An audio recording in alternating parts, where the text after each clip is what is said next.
suonare.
Huh.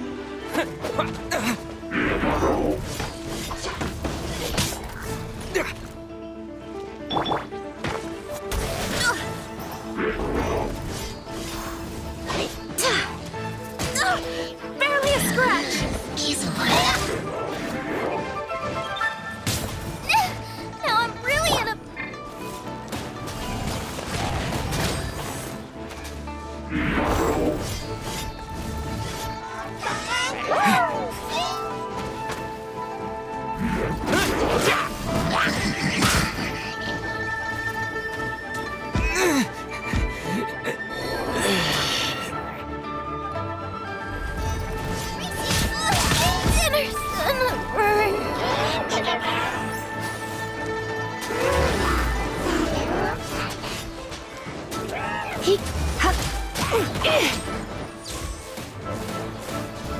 Hit.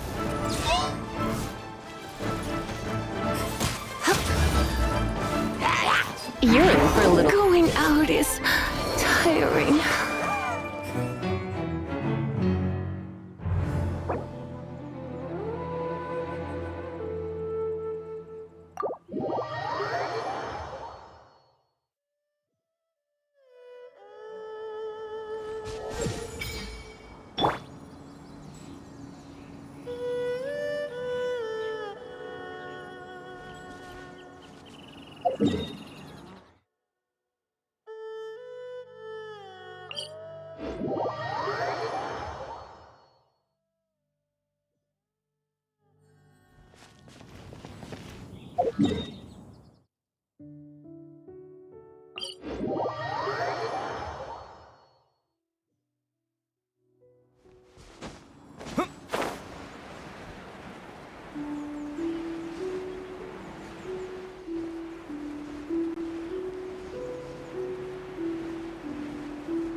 Smash!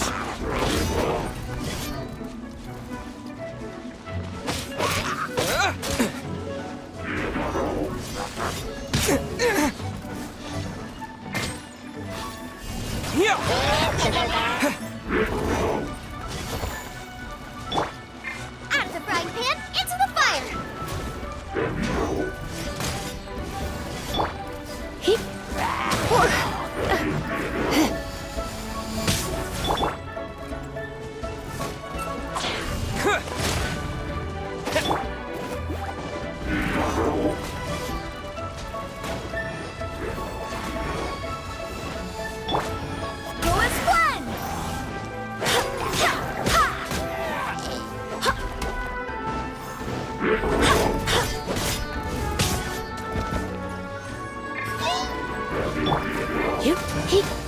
Don't be such a brute. Looks like I got carried away.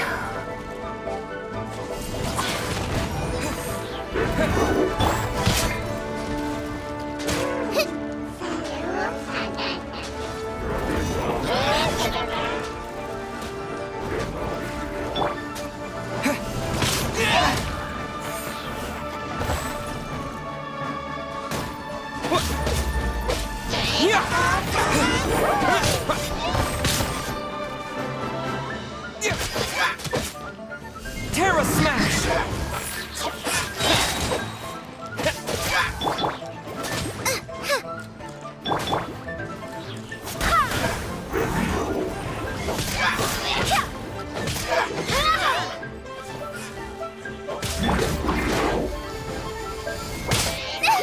Now I'm really in a pickle!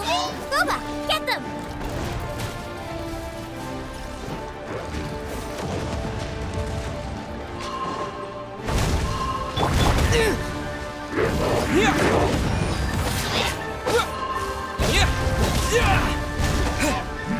Quick!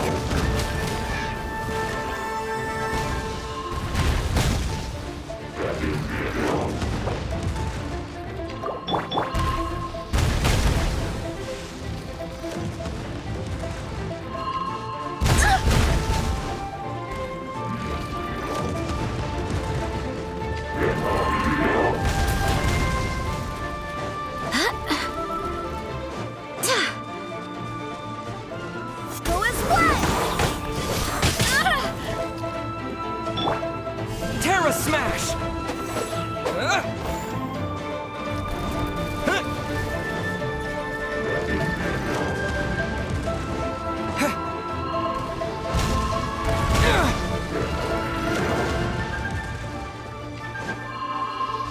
This is not the end.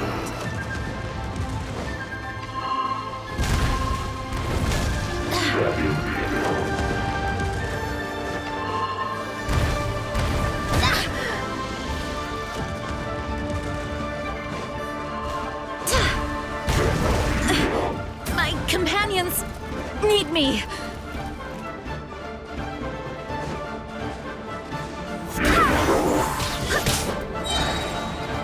Wind, hear me.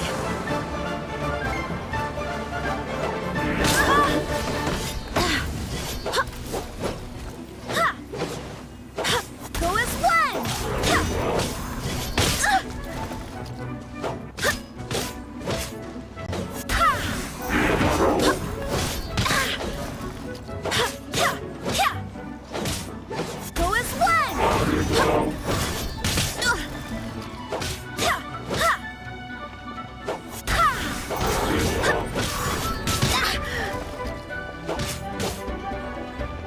Go as one! Barely a scratch.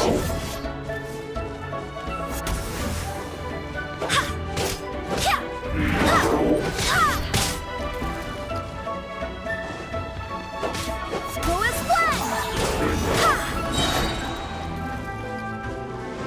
I swear by my sword.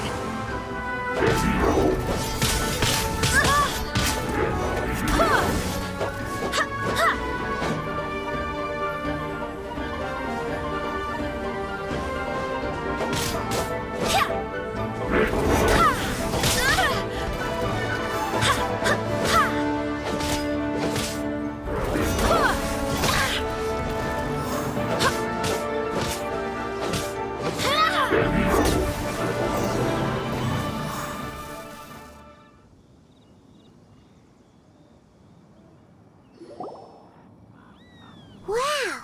Besides the Abyss Order, Ruin Guards sure are active around here.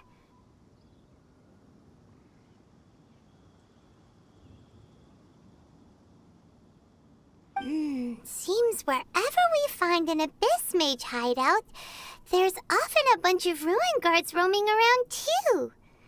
Is that just a coincidence? Or... There are no coincidences in the world. Everything is the fruit of seeds planted long ago. Just like your appearance in that tavern, time is just waiting for those seeds to sprout. Forget it. Just some needless musings. The connection between the Abyss Order and the Ruin Guards is by no means incidental. Rather, they are both branches that have grown out and up from the same roots below. branches? Roots? What do you mean exactly? Both originate from an ancient nation that was destroyed 500 years ago, Khaenri'ah. Huh? Khaenri'ah? Really? The Abyss Order and Ruin Guards are left over from after the destruction of that nation? Oh, speaking of Khaenri'ah, that's really a super ancient name. Oh, right. As your guide, Paimon should explain a bit here. A long time ago, the nation of Khaenri'ah was... Huh? You have memories of being there. But that nation was destroyed 500 years ago.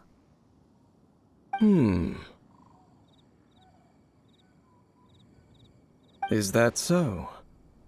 Well, everyone has their secrets. You did not pry into mine, so I shall not pry into yours. But, if you would like to tell me, I will listen. So, the Khaenri'ah you saw, what was it like?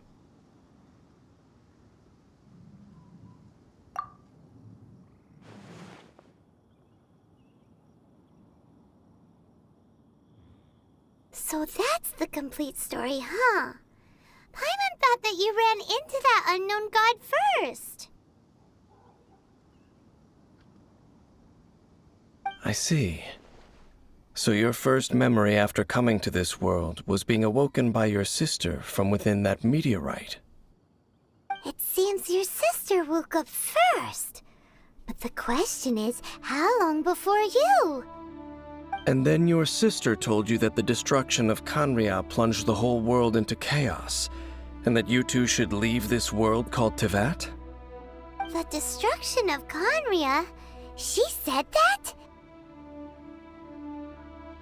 That destruction you witnessed, that's history from 500 years ago. It seems the first time you awoke in this world was indeed during that period. Huh.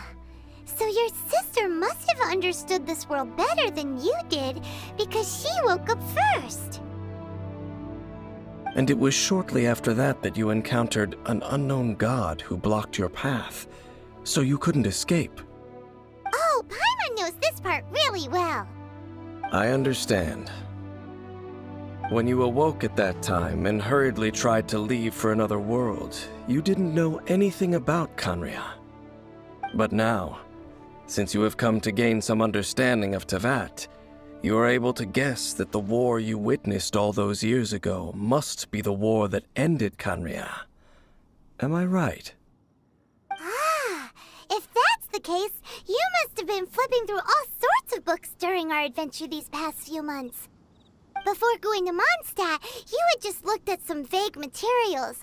Later, we managed to gather a whole bunch of old books from all around Mondstadt and Liyue, but you told Paimon they were useless.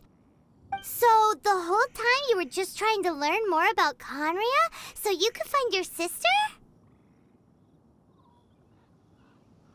Oh, yeah. You can travel around the 7 nations to find the 7. But where can you go to find a nation that was destroyed 500 years ago? I probably know more about Khaenri'ah than both of you. Khaenri'ah was a nation without a god. Not because it had a god that died or abandoned them, but because it never had a god to begin with. It was a powerful nation, built purely by humans. An unprecedented, flourishing, and glorious civilization. It was the pride of humankind. A nation without a god? Later events unfolded just as you remember. It was all destroyed by gods. You mean that... 500 years ago, the gods descended upon the world and brought desolation to Khaenri'ah. The pride of humankind was uprooted and crushed, like a weed removed from the garden of the gods. How could that be? The history books don't say anything about that. Yes, well, continuing to discuss the past now will only dampen our spirits. Let's keep moving. I will tell you more of what you want to know as we continue our search.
Go as one!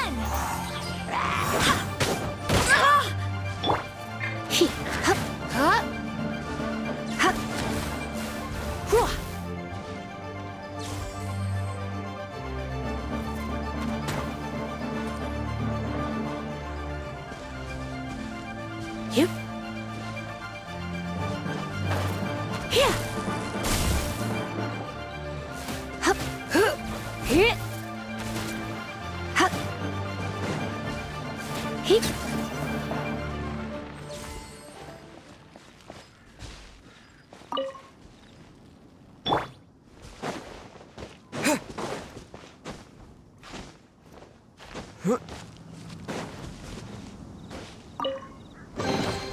Is this an answer from this world?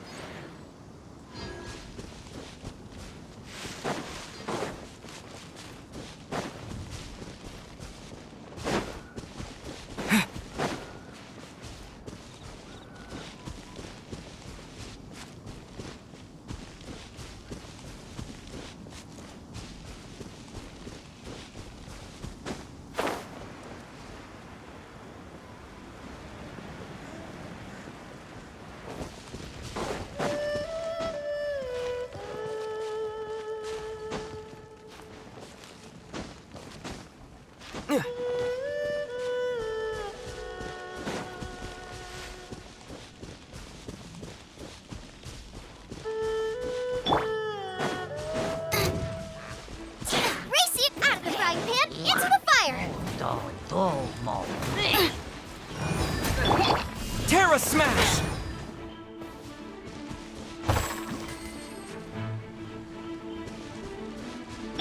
Nice and spicy!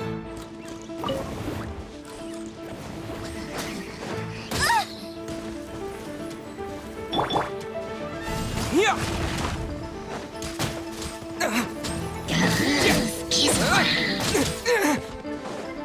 Terra Smash!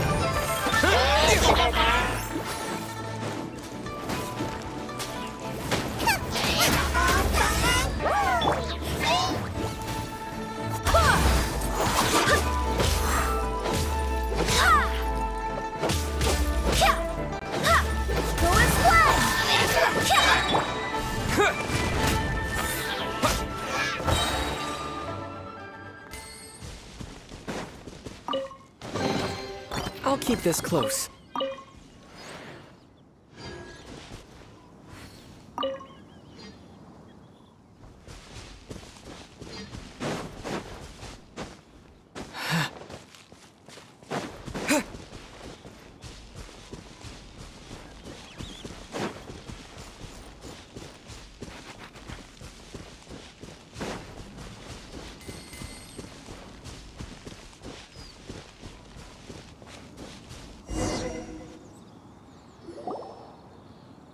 Over there!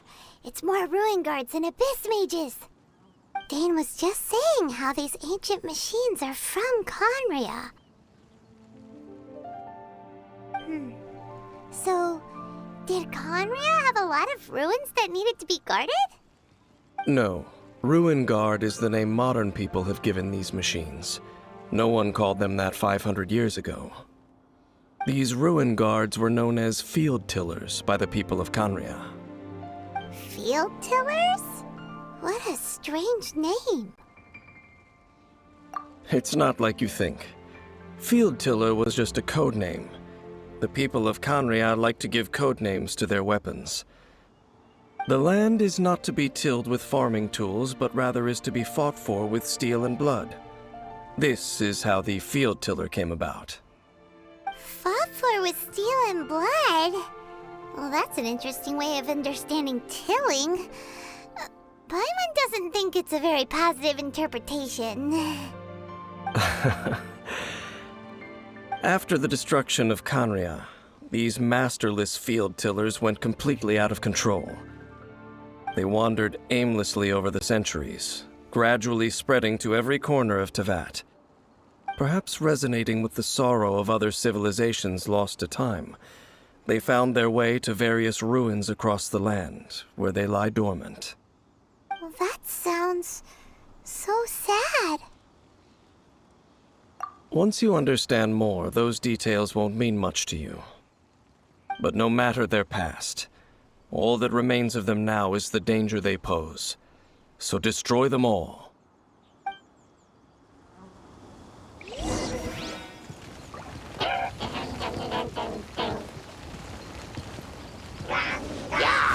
Dust!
Wind, hear me.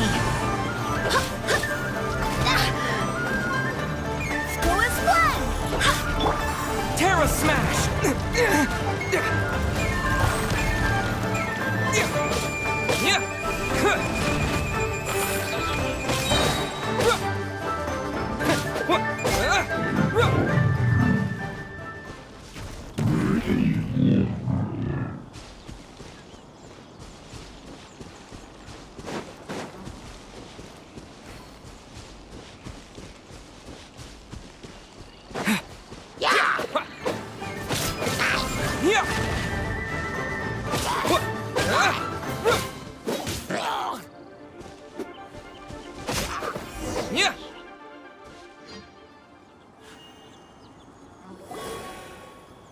Huh? This abyss maze dropped a talisman. Could it be a communication of some kind? This talisman seems connected to the Abyss Herald. But why would an Abyss Mage be carrying it?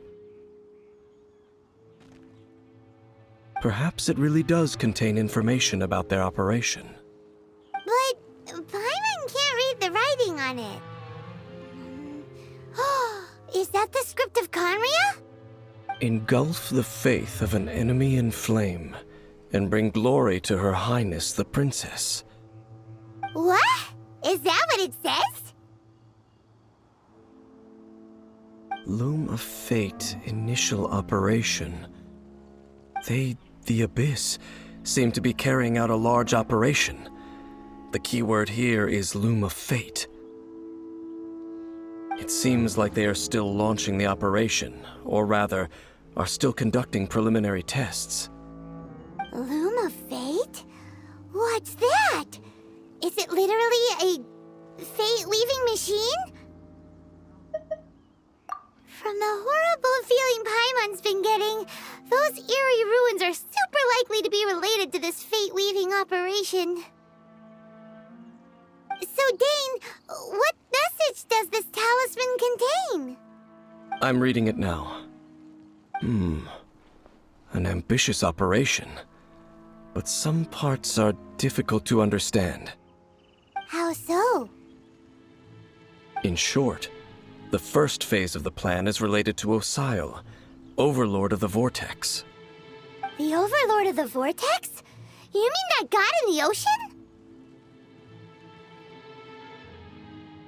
What do they want with Osile? I know of your past heroics regarding Dvalin, and I also know of the Abyss Order's role in the Storm Terror incident. Though you may not have been aware of it at the time, you were thwarting an Abyss Order operation similar to this one. Last time it was Venti's old friend. This time it's a huge ancient god. The Abyss Order keeps setting their sights higher and higher. Will the Abyss Order use their lies and dark magic to corrupt Osile, just as they did Dvalin? No. From the contents of the talisman, this operation goes one step further. They won't just corrupt Osile's mind. They also plan to use the ancient technology behind the field tillers to completely transform Osile's body. Is that even possible? So wait, the Abyss Order wants to make some sort of cybernetic squid god of mass destruction? Very few people today truly understand the civilization of Khaenri'ah. Though, of course, the accuracy of that understanding itself is difficult to judge. Only the Abyss Order has consistently sought out the remnants of Khaenri'ah. Despite being far from human, they seek out this lost human civilization quite persistently. The talisman's message states that they will use the defiled statue as a base, attaching Osile's limbs to construct a mechanized god. And the new core that shall replace the orb usually held by the Statue of the Seven is the eye of the very first field tiller. The eye of the very first field tiller? Oh, Paimon gets it! All those Abyss mages are looking for the special eye, right? It would seem so.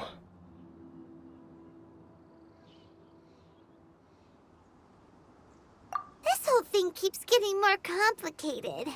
But basically, it all has to do with that eerie statue of the Seven we saw, right? Yes. According to the talisman, the eye should be placed in the hands of the defiled statue, thereby imbuing the newly born god with the power to topple the divine thrones of Celestia. Oh boy, the Abyss Order sure isn't holding back with this plan. Since no one knows where the first field tiller is, how about we take the information about the statue as the starting point for our investigation? Yeah, that tone-deaf bard is too difficult to track down anyway. Let's go to the cathedral first and ask around. Maybe we'll learn something. The cathedral. Huh? What's the matter, Dane? Nothing. Let's get moving.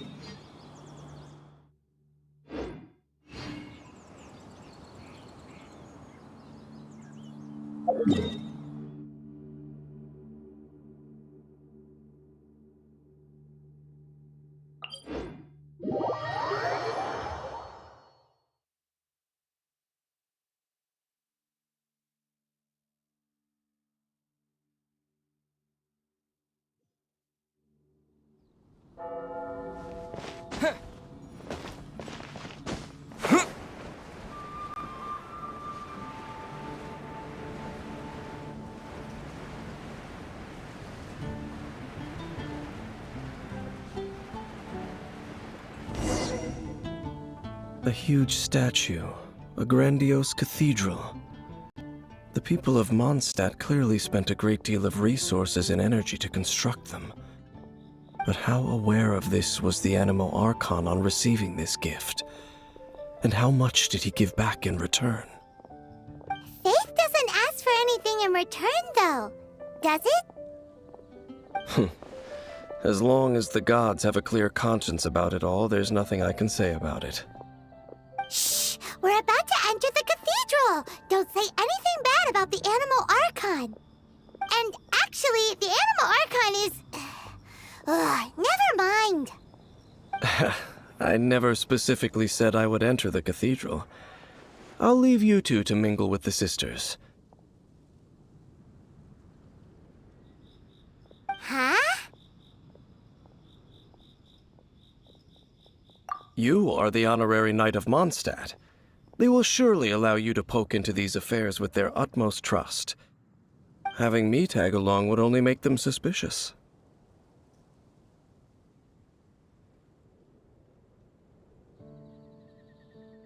Correct.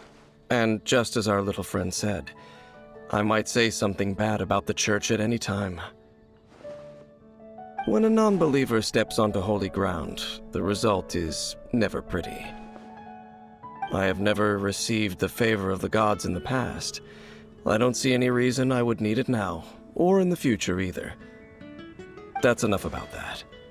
While we've been chit-chatting, the Abyss Order continues to act. Okay, then we'll just go in ourselves and ask around. I should warn you about one thing. Don't go mentioning the defiled statue inside the cathedral.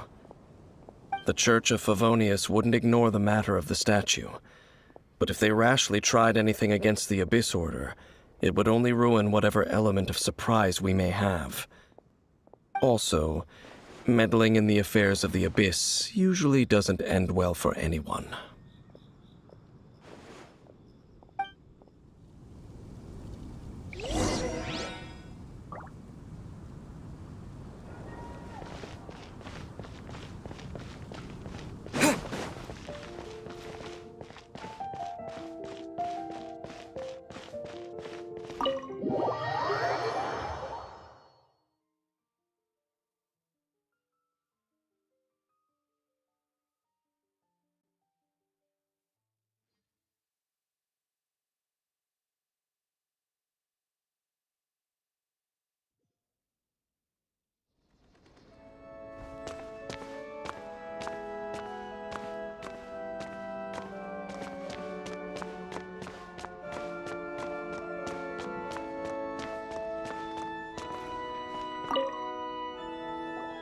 Honorary Knight! Hi, how have you been? Do you need anything today? But I should first make it clear that if you need to borrow the Holy Lyre de Hermel again, we cannot oblige. It seems she hasn't realized it's just an illusion. Oh, we're here to ask some questions about something. Barbara, have you heard about the first field tiller? What's that? Field tiller. What does it do? Of course you wouldn't know anything about that. Okay, next question. Has the church ever lost a statue of the Seven? Huh? You're here to ask about that old story? Well, I didn't expect that. That was such a long time ago, barely anyone mentions it nowadays. A long time ago, there was indeed one statue of the Seven that disappeared one night without a trace. Nearly every member of the church joined the search for it, but it was never found. In the church's records, as you might assume, this incident has been called the Lost Statue of the Seven. Of course! Of course? Nothing? So do you have any other clues?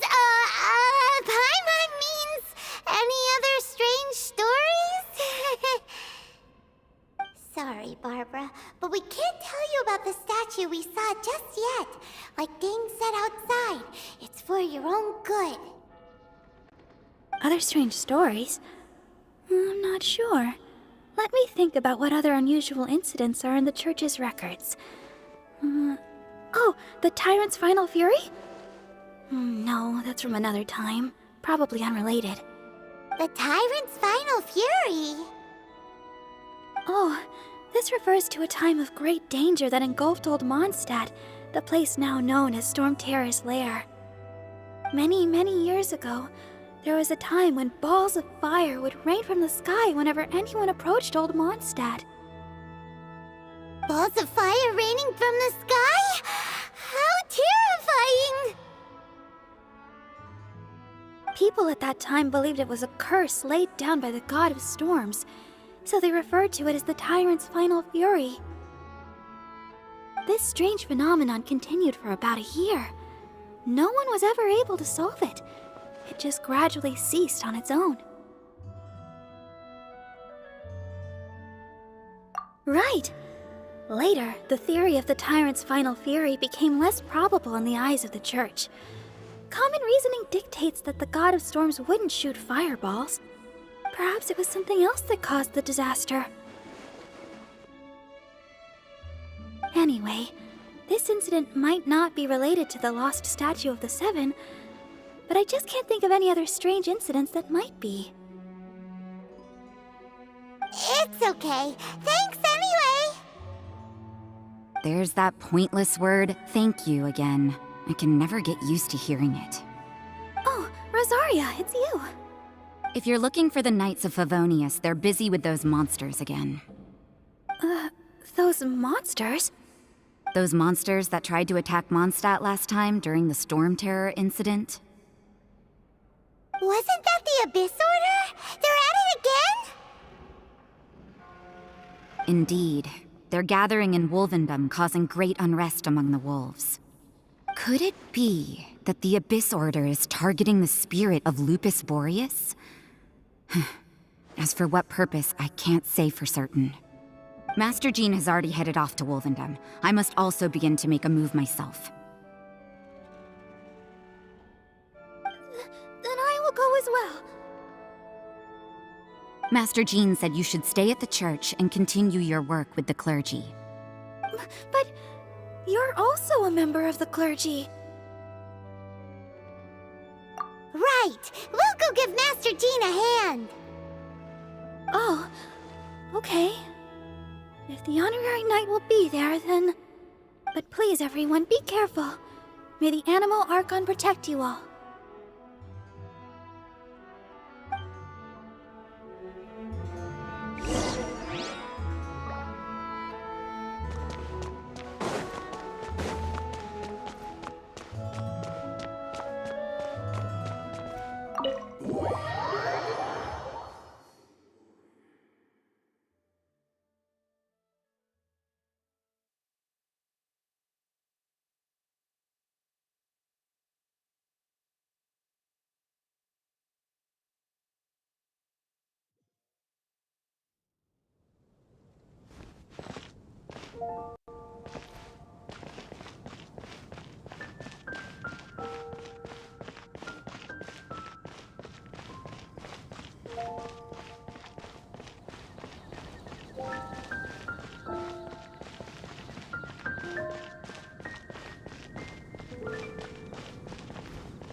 I see. Has the Abyss Order already launched a new operation? This could very well have something to do with the defiled statue. We should go as well. But what is the Abyss Order going to Wolvendom for anyway? Are they looking to do the same as they did with Dvalin? Not again! No, that's not likely. Unlike Osile, who was just suppressed, Andreas died long ago. Today, it is just his spirit that stands guard over Wolvendom. The Abyss Herald may just be targeting the spirit of Andreas in an attempt to garner some information from one of the Animo Archon's old companions.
Don't underestimate the enemy. Let's take them now. Race you!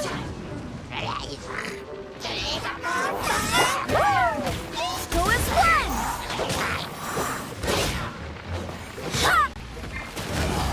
He, he. Come a little closer.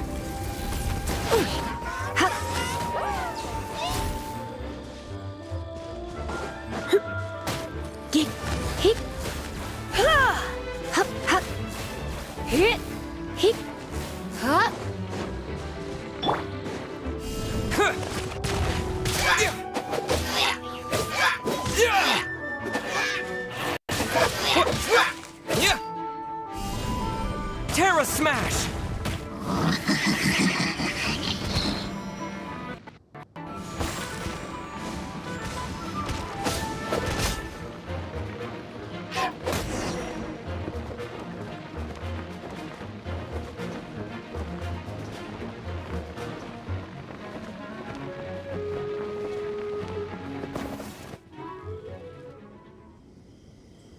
Whew. There sure are a lot of enemies around here. The closer we get to the target, the more enemies there are. Fits the Abyss Order's style. Yeah, let's go! I'm not going any further. Huh? Why not? Is it because you're afraid of fluffy animals? It has nothing to do with wolves. It's because Boreas was an ancient god, yet he willingly became a servant of the Seven. I cannot possibly agree with his actions. I don't desire any interaction with him. Besides, you're the one people like. I'm less likable. There's nothing special about gods anyway. It's just my opinion, but a word of advice. Always be on your guard when around gods. You shouldn't place too much trust in them, but at the same time, don't go too far in the opposite direction. Don't go trying to overthrow them or hunt them down, even if the god in question is your sworn enemy. Don't trust them and don't hunt them. That's some awkward advice. Does Dane hate the Seven, or is he protecting them?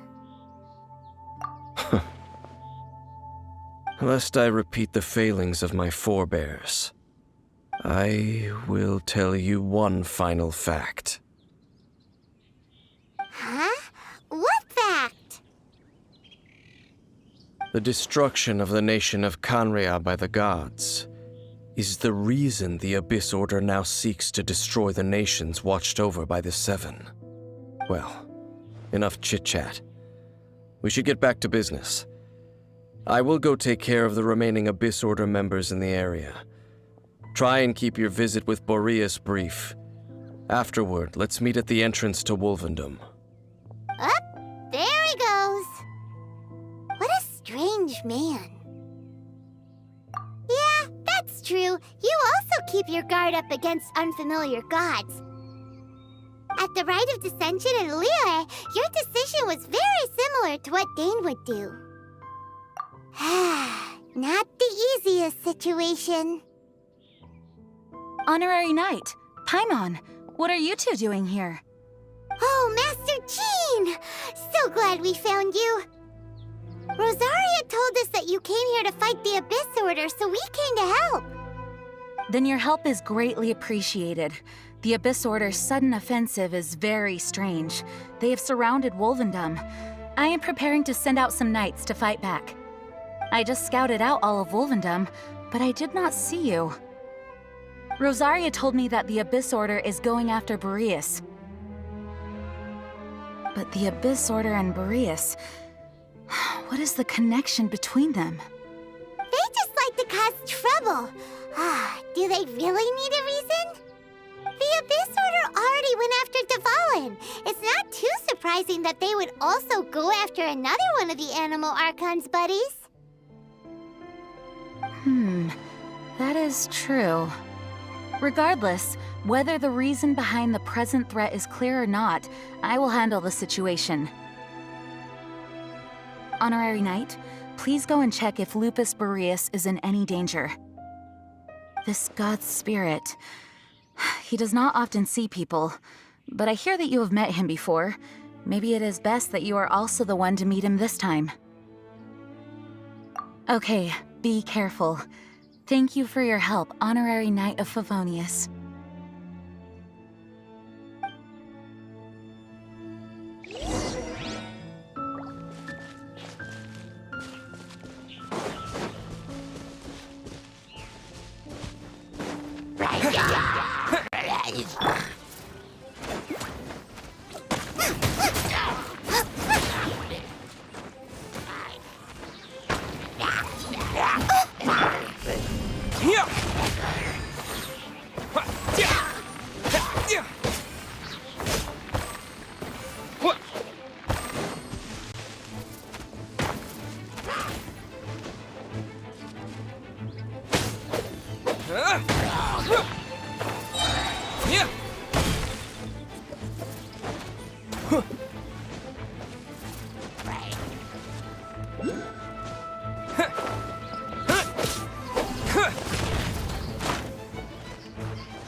Is this an answer from this world?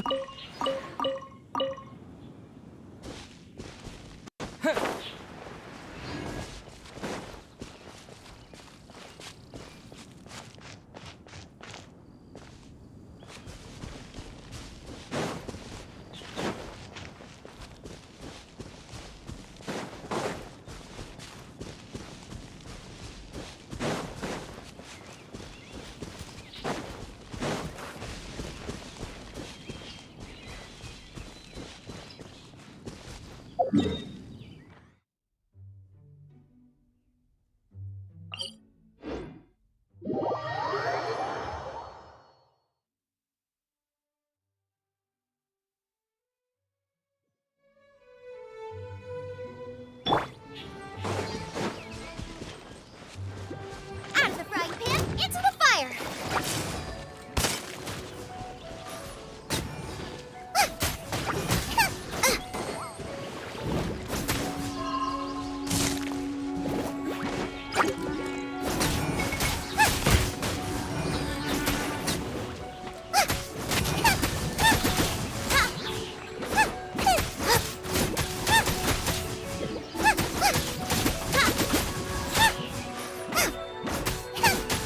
Boba, get them!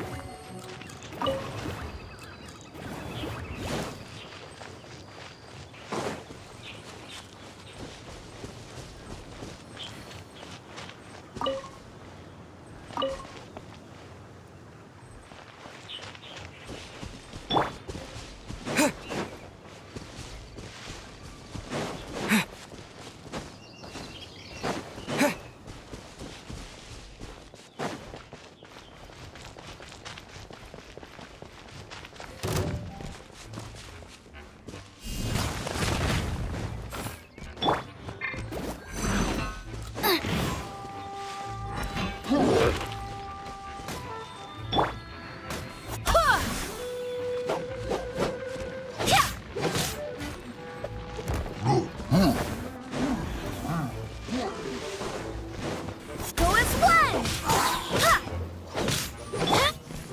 You?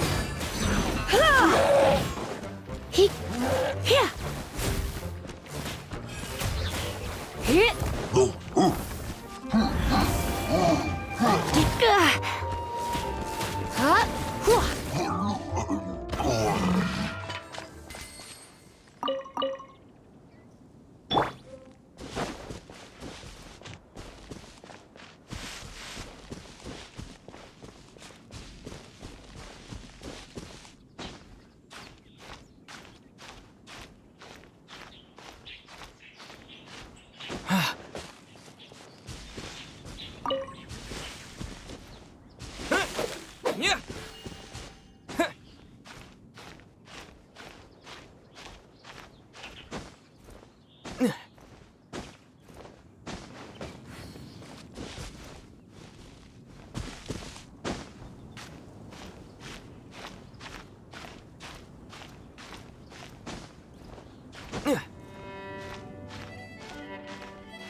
and the Abyss... You, not welcome here!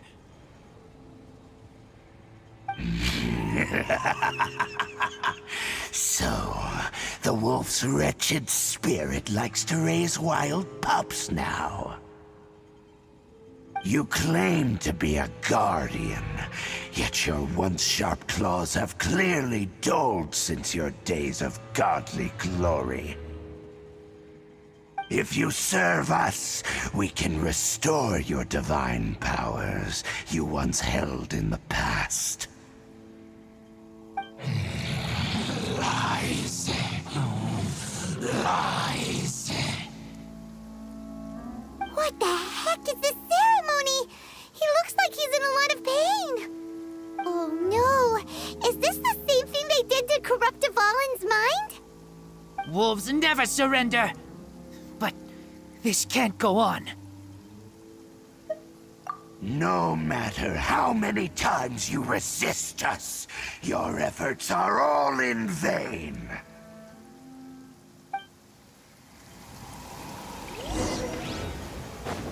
Yeah!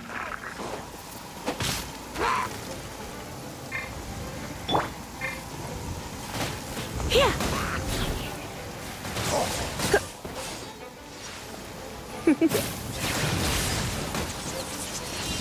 Come a little closer. You've been a naughty boy.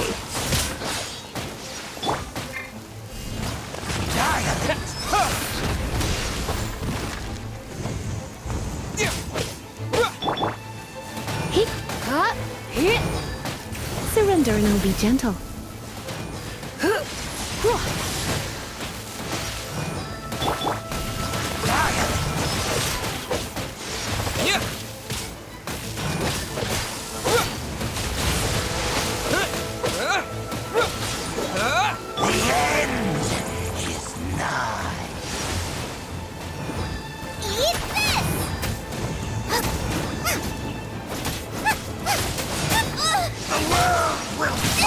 That really hurt!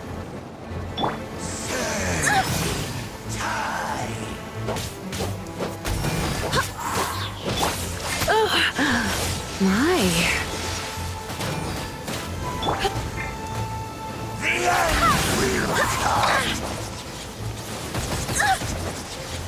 Barbados, guide us. Go as one! The end is nigh.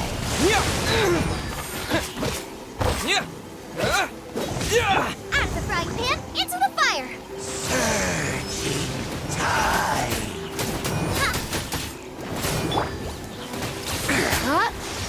The world will fall. Boba, get them!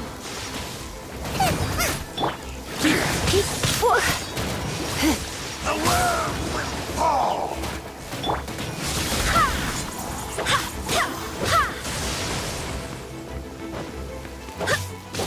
Quick!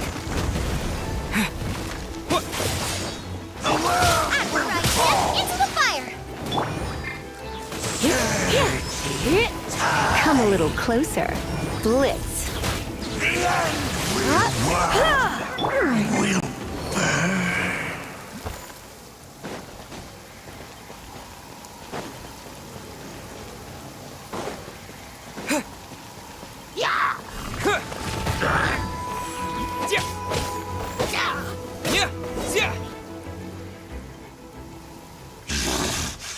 The ceremony was interrupted. How fortunate for you.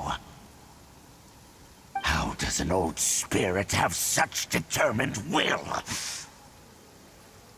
No matter. This is but a small unforeseen variable. Our grand scheme will not be affected.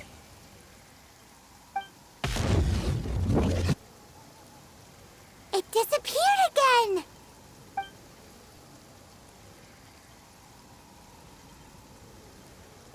Thank you. You came. Just in time. Human Lupercal. I am ashamed that you must see me in my present state. But still, the Abyss Herald underestimated my strength. Lupus Boreas never refuses trial, but scary outsider, not respect trial rules. I too didn't see the trap. Wait, so you mean the Abyss Order had everything prepared to corrupt Lupus Boreas' mind, then lured him out under the pretense of challenging him in a trial? Thank you. In the future, my claws must get sharper. You smelled danger and came here? No, we heard about the danger. Paimon's nose doesn't even know what danger smells like. Besides coming to help, we actually have something to ask you about too. Excuse us, Mr. Wolf God. Do you know anything about the first field tiller? I pay no heed to the contraptions of humans. I know not what this field tiller is. Though there was indeed one human-made machine that I can never forget. It entered into my proving ground by accident, and I mistook it for a challenger. But it could not think, only fight. It was designed as a pure killing machine from top to bottom. I eventually damaged it greatly with one of my attacks. Before it fell to the ground, it fled the proving ground. By the sounds of it, it's possible that could have been the very first field tiller, right? Yes, it could spin, leap high into the air, and even shoot fireballs. Although no match for a god, it was stronger than even many who wield visions. Fireballs? Hey, didn't we hear this somewhere else recently as well? Anyway, this pretty much proves that the first field tiller came to Mondstadt, doesn't it? It sounds like the first one was way stronger than the mass-produced ruin guards that came after. But in this story, it was damaged at the proving ground while fighting the Wolf of the North. Don't know, but did we help? Yes, you were a big help. Thanks. We need to keep investigating something super important. The Abyss Herald may have left, but the Abyss's forces are still attacking. You two be careful. Yes, I smell more danger. Bigger danger. You too, also be careful.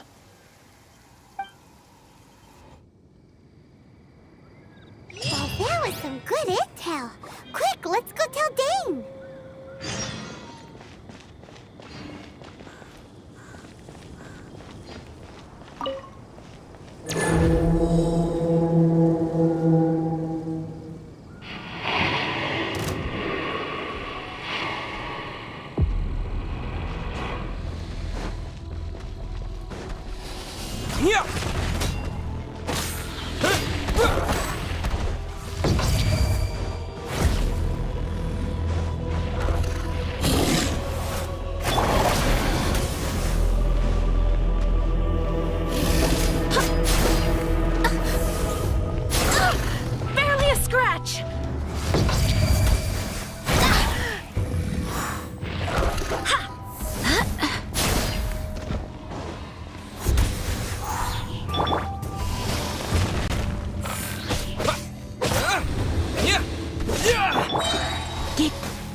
Terra Smash!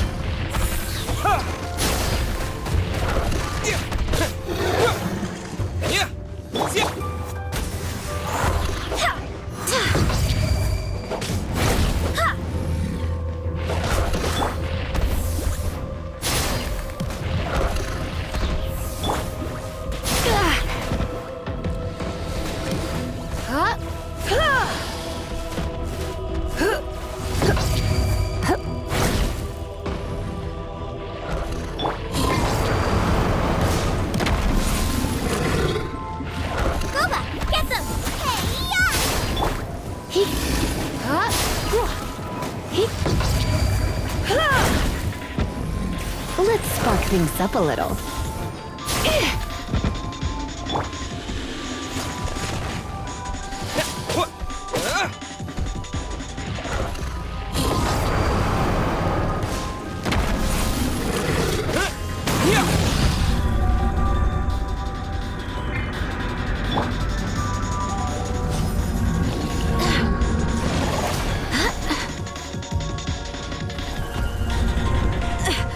My companions need me. Everyone has their limits.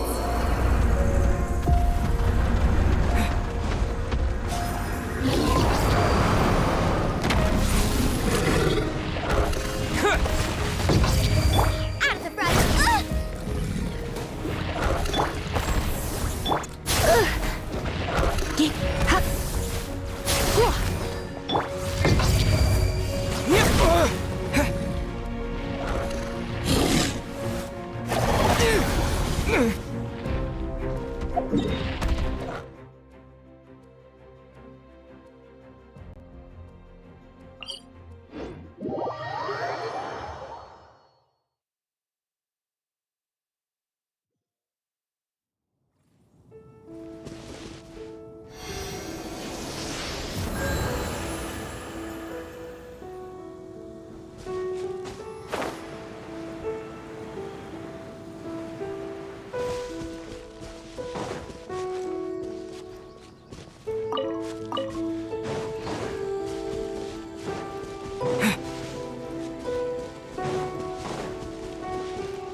Terra Smash!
Dang, there you are!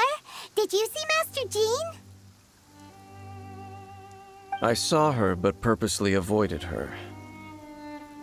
As both the Lion Fang Knight and acting Grand Master, she naturally would have some reservations towards me. If I'm not careful, one day I may find myself becoming the object of one of her investigations. But back to the matter at hand. I defeated some of the Abyss forces, but wasn't able to gather any information. I see. Well then, we can more or less figure out where the first field tiller ended up. Huh? Really? Just from the Lupus Boreas story? That information combined with a more comprehensive analysis. For example, the old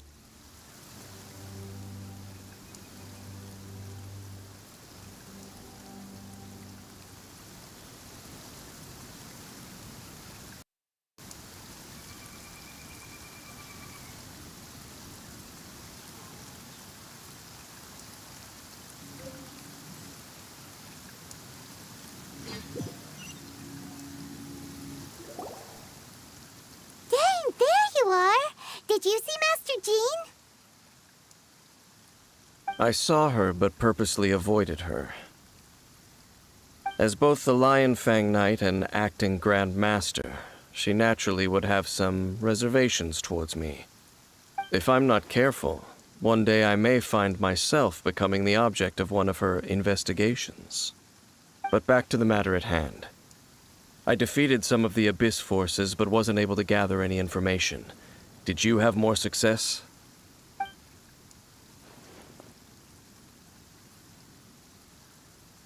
I see. Well then, we can more or less figure out where the first field tiller ended up. Huh? Really? Just from the Lupus Boreas story? That information combined with a more comprehensive analysis. For example, the old story you told me you heard in the cathedral.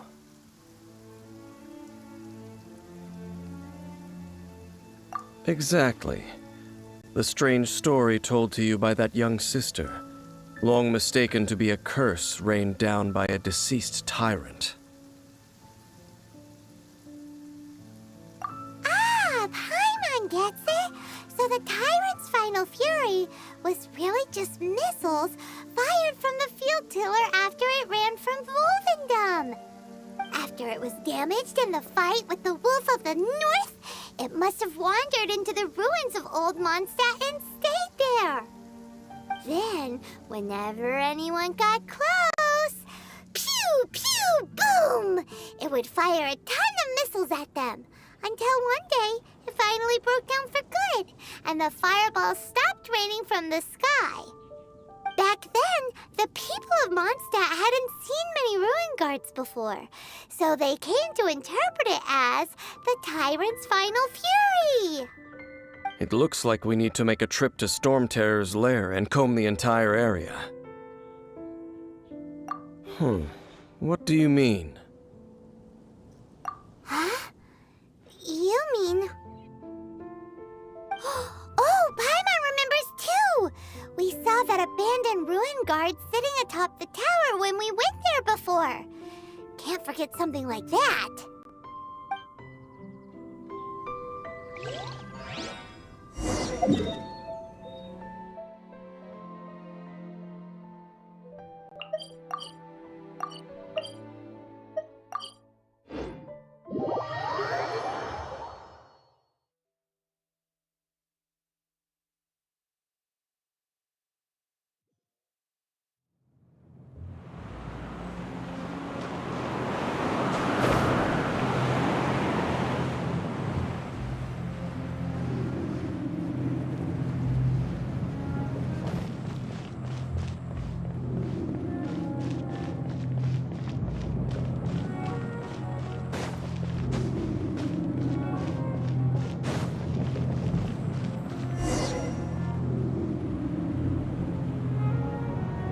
This is it, right? Okay then, use your elemental sight to look for the eye. Ooh, so what did you see? Huh? Nothing? Oh, but Paimon was so excited! What's going on? Are you sure you did it right?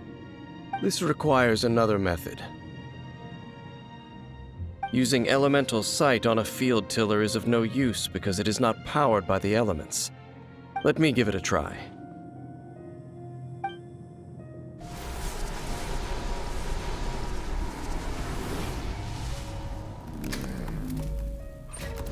And done. Wow! It's The very thing the Abyss Herald has been seeking all along. The eye of the first field tiller. All of the ruin guards today are just replicas of this machine. As the prototype, its combat capability was unrestricted. prototype? Oh, Paimon doesn't know that word. Is it another ancient term from Conria? As the Abyss Order has surmised, if this eye is placed in the hands of the defiled statue, and if the limbs of Osial, Overlord of the Vortex, are attached to the statue, there you have a mechanized god. And this newly born god will have the power to topple the divine thrones of Celestia.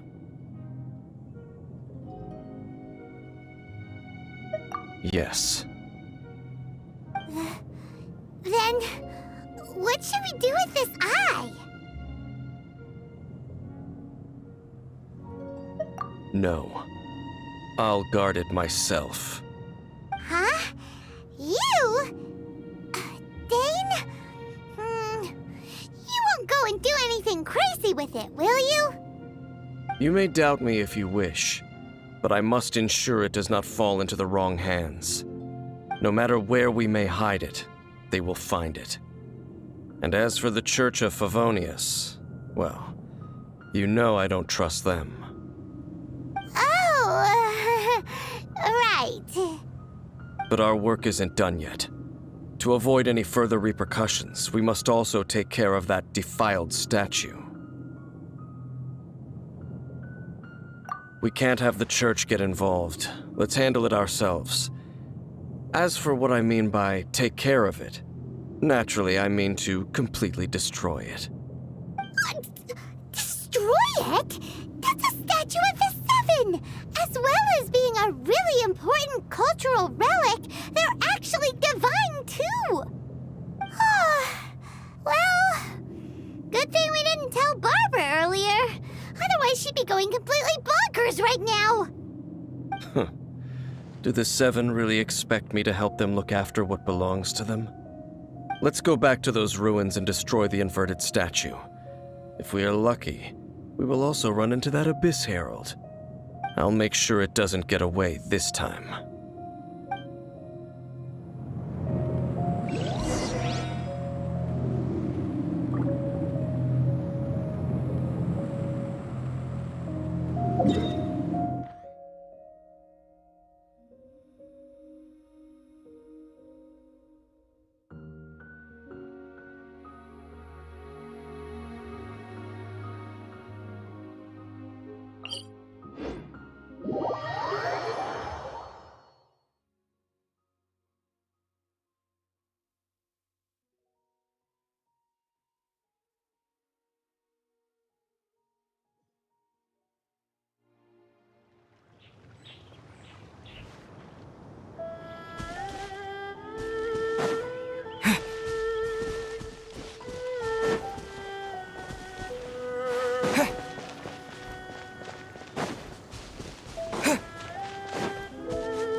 So after all that running around, we end up right back here again.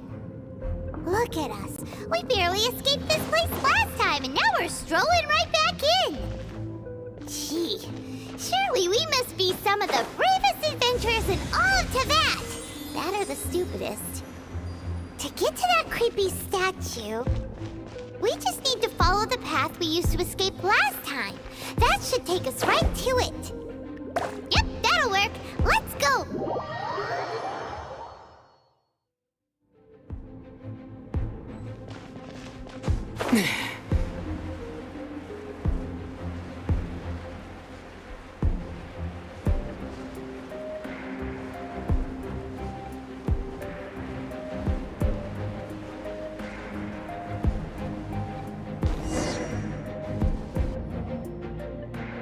Looks like we're here.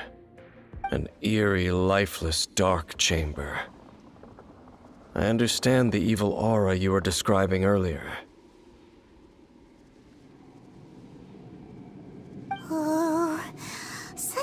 scary place? Be careful to not be overwhelmed by the power of the defiled statue. The Abyss Herald. It's here. You sense correctly. You are just as vexatious as ever, Dainsleif, enemy of the Abyss.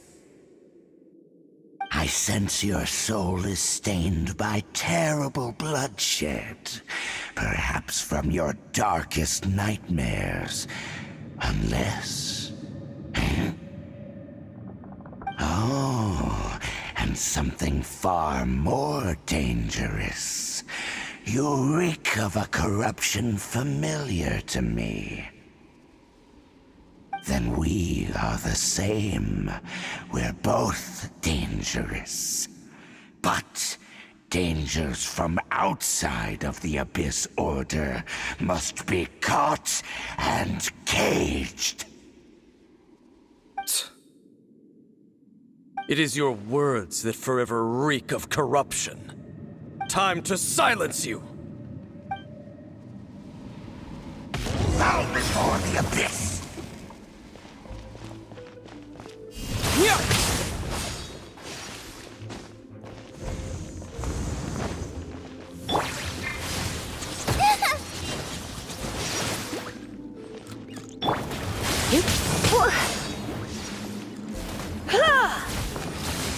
Don't be such a brute.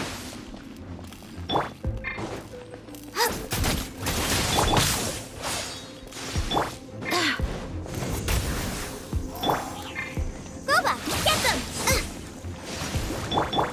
You're in for a little shock.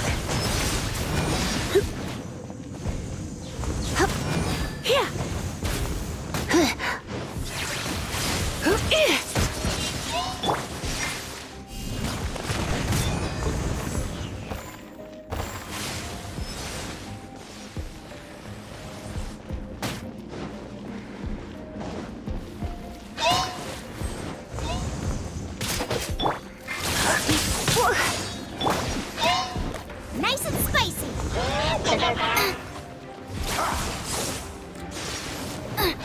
Abyssal roar!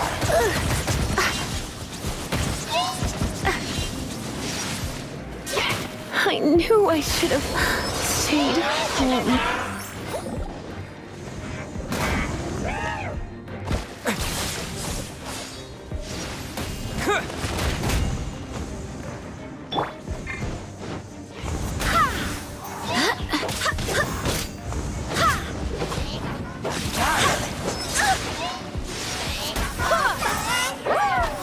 Abyssal roar!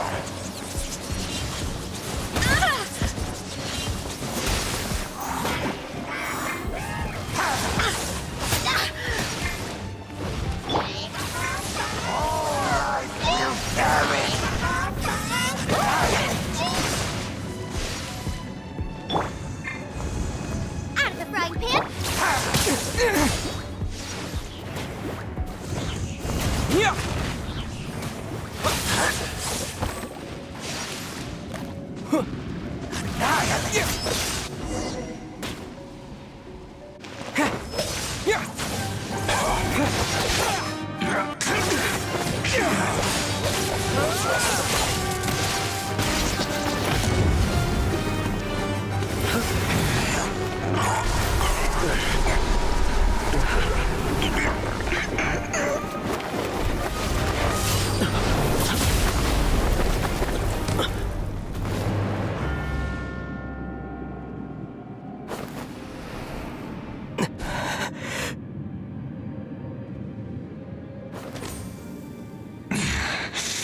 Princess.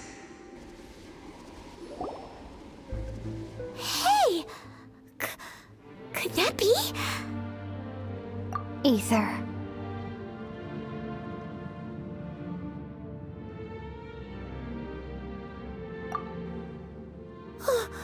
Wait! She just blocked an attack against the Abyss Herald! Your sister and the Abyss? Ether, why are you with Dane?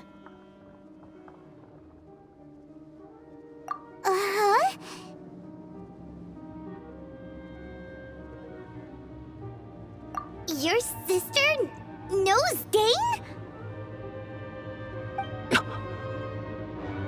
Lumine, we meet again. What's going on here? Dane knows her too? You shouldn't team up with this man. He is my enemy. Lumine.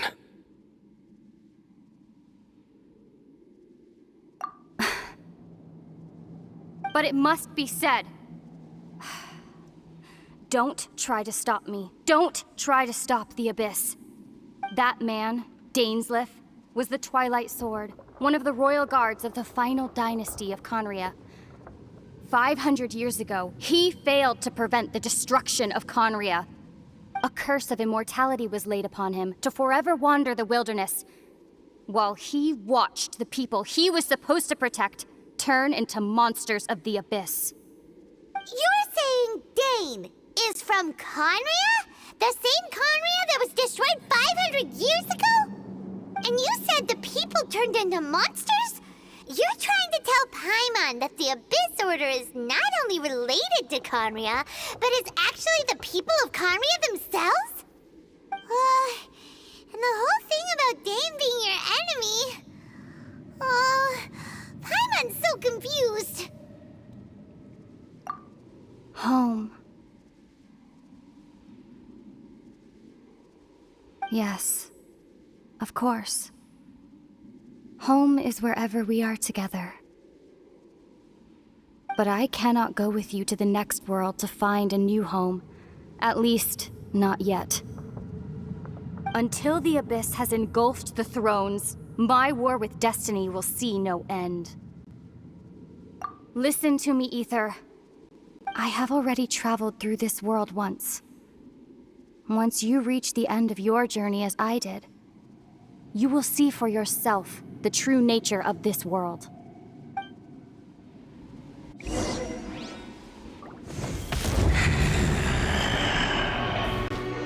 So we'll meet again.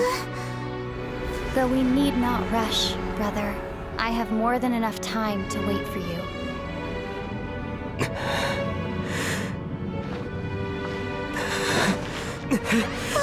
We have always had enough time.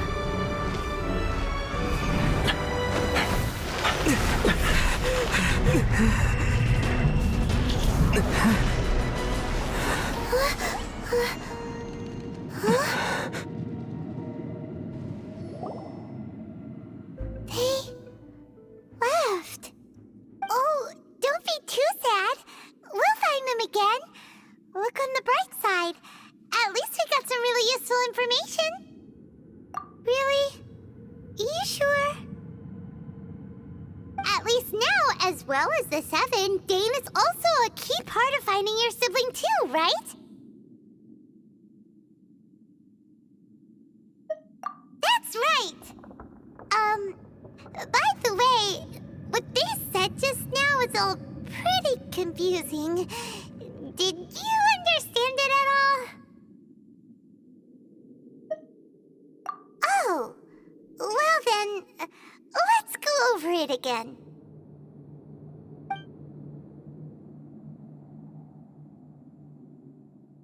First off, that Abyss Herald called your sister Princess.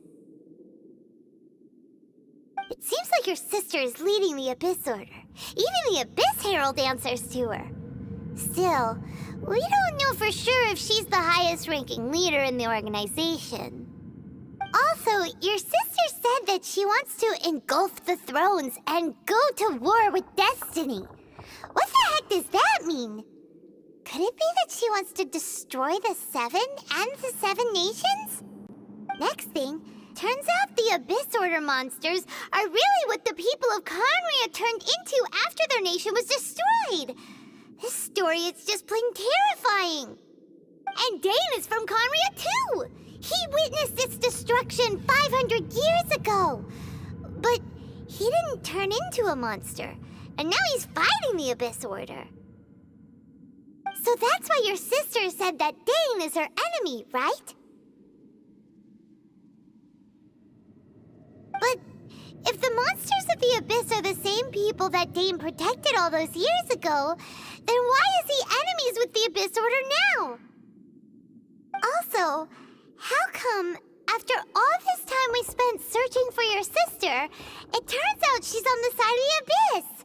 What's up with that? Yeah, you're right. Then, we can't let ourselves get down about it now. Our journey's not over yet. Let's get a move on. Time to leave this terrible dark place and get back to the surface where the sun shines bright. If your sister wants you to reach the end of your journey, well then, show her what you're made of. Come on, traveler, let's go.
Never imagined your sister would have sided with the Abyss.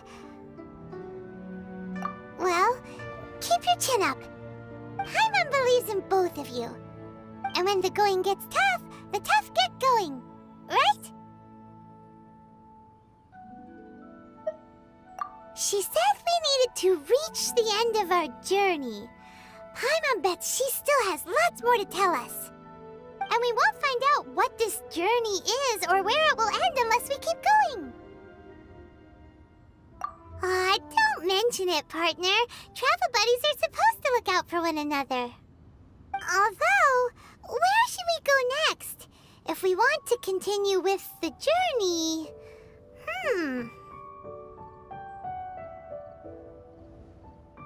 Oh, you mean the god that took your sister away in the first place? You're right. After all, everything that followed, all this confusion, it all started with her. Yeah, Paimon bets she's the key to understanding this whole mystery. Well, we've ruled out 2 gods so far, the Animal and Geo Archons. So, next...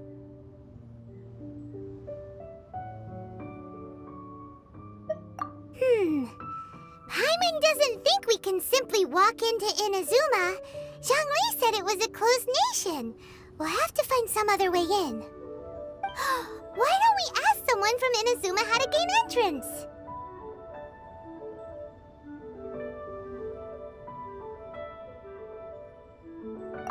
Oh, Paimon's thought of someone already! Atsuko in Liyue Harbor! She's from Inazuma! Let's see what she has to say!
Oh.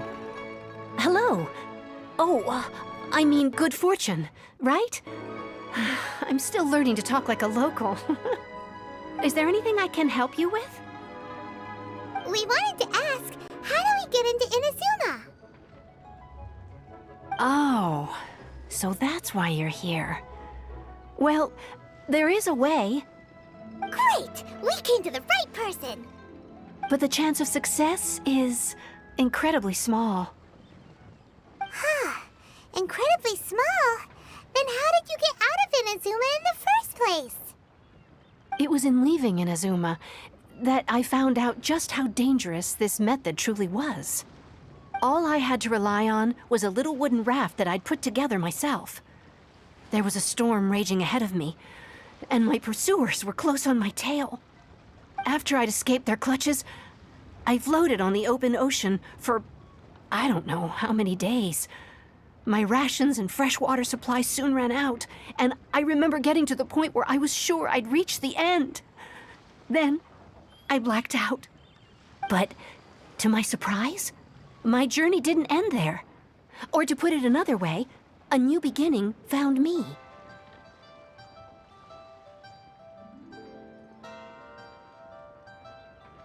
Ah, that's right.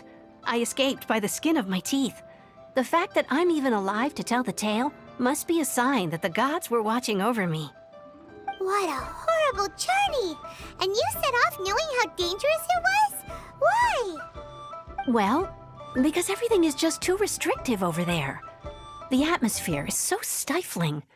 The Kanjo Commission subjects everyone leaving or entering the nation to a protracted approval process, and I felt like I didn't belong there. Kanjo Commission? What's that? Along with the other two commissions, they oversee everything in Inazuma. We usually collectively refer to them as the Tri-Commission.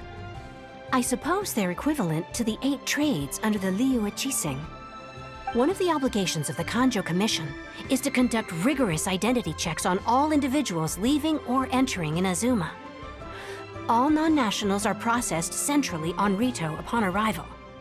Meanwhile, the Tenryo Commission is responsible for implementing the recently promulgated Vision Hunt Decree. They act like the executive arm of the Raiden Shogun's rule. Loyal, yet unfeeling. It doesn't feel good to speak ill of my home like this. But after spending so long under that oppressive atmosphere, I begin to lose all hope for the future. What I mean to say is, unless you have an extremely compelling reason to go to Inazuma, you should abandon your plans of trying to get there.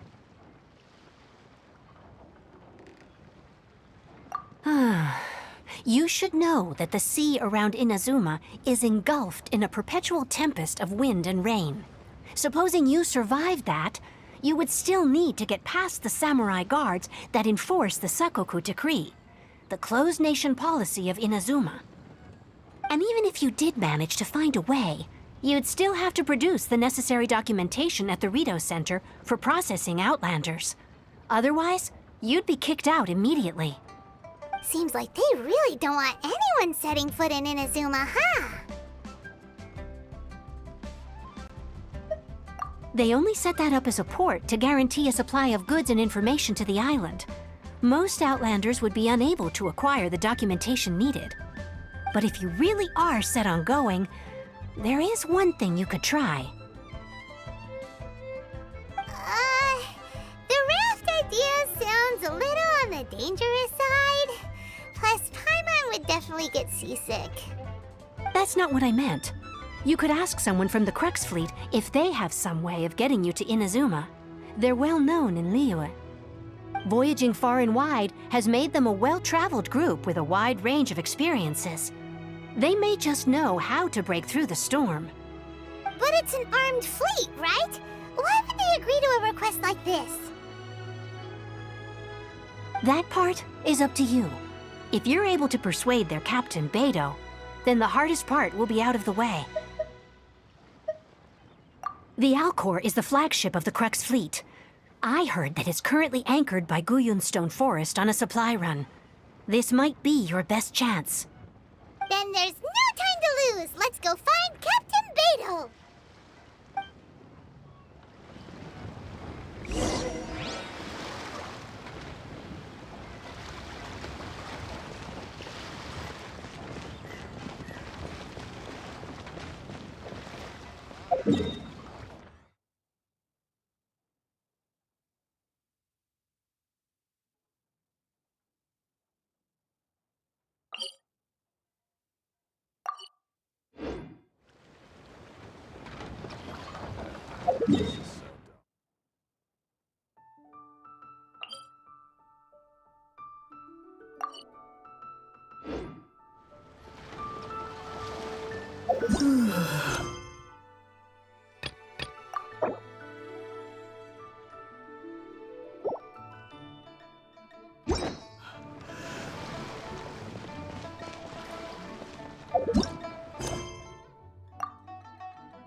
He. Whoa. Yep. Hup, hup. Ha! Yeah.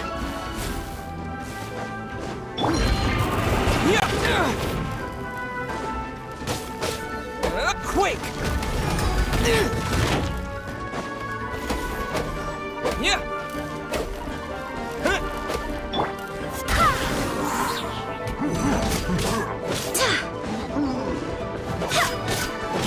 Go and splash!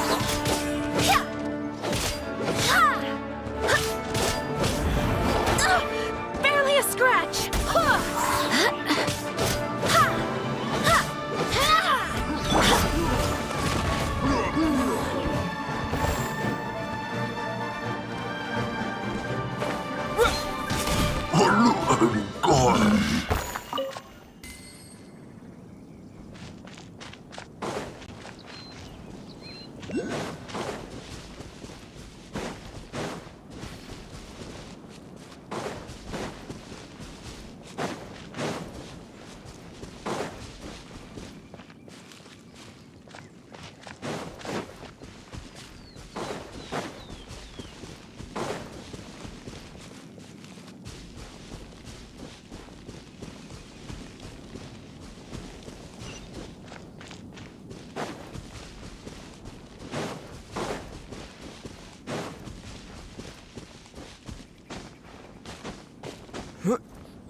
Nice and spicy.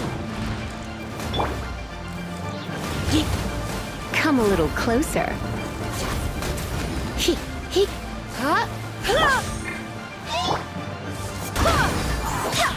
I swear by my sword!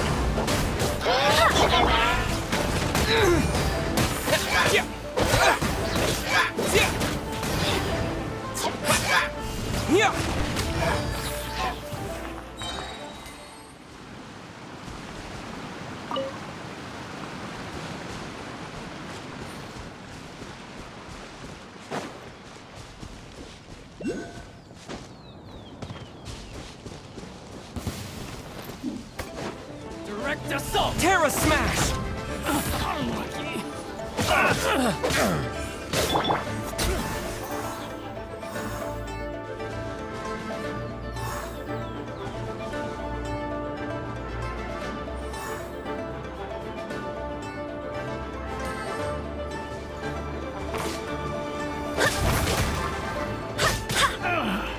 Finally done.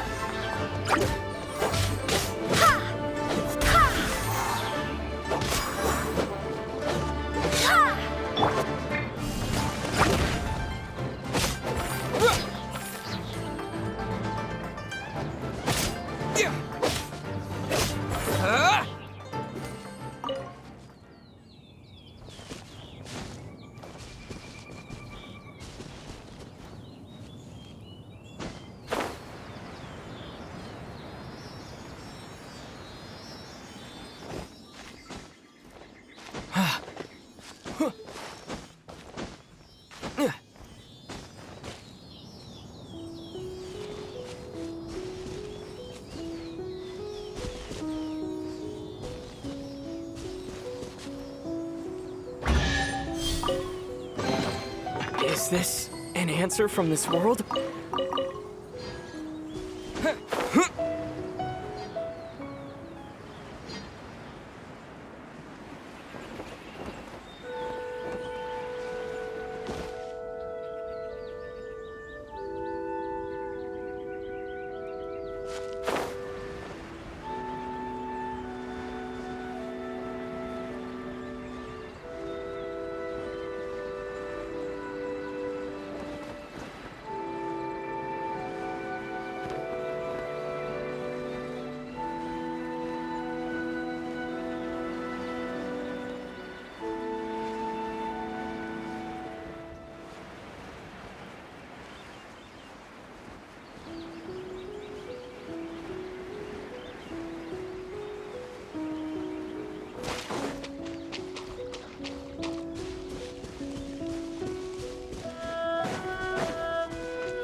Master Xingqiu, thank goodness you're finally back. Oh? Why do I detect an urgency in your voice? The guild has had a whole string of strange orders in recently. Everyone's been completely caught off guard. Your father gave me specific instructions to ask you to stay and help out if I happen to see you. I see. Have someone sort the orders by type for now. I'll deal with them myself shortly. Oh, how wonderful. Thank you, Master. With you on the job, I can breathe a sigh of relief. Hey, Xingqiu! Glad you're here. We want to ask you for some information. Traveler, Paimon, please wait a moment. Shu, I need to entertain some guests. Please continue with your work for the time being, and we'll discuss the matter of the guild's orders in more detail later on. Understood, Master Xingqiu. Then I will leave you in peace.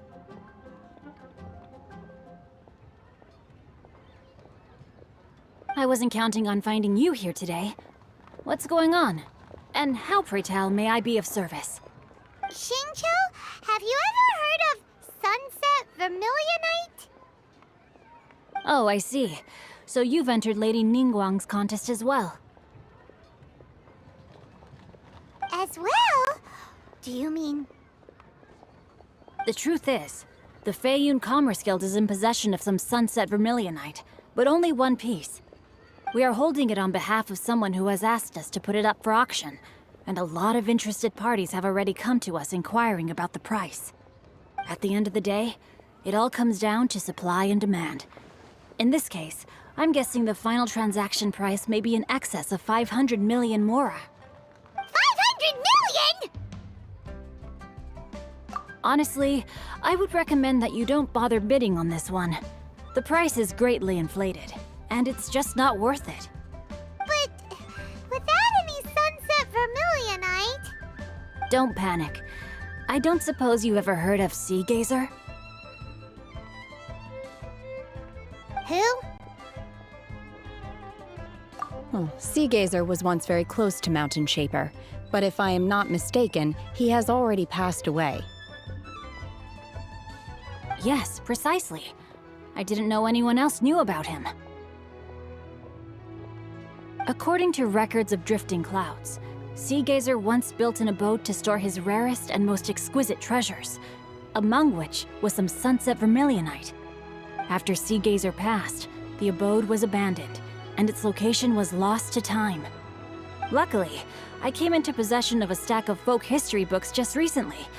They make some oblique references to this lost abode, and after cross-referencing them against each other, I'm now fairly certain that it is situated in the Lisha area. That's great! But is it really okay for us to just go and take his treasure? Wouldn't it be a little, disrespectful? With him being an Adeptus? You needn't worry. As far as I understand, Sea Gazer was very open-minded. Even while he was alive, he wouldn't have let something like this bother him. Open-minded? I have not heard of Sea Gazer being described in this way before. May I ask where you read that? Just a rumor I heard out in the mountains. All right then, let's go.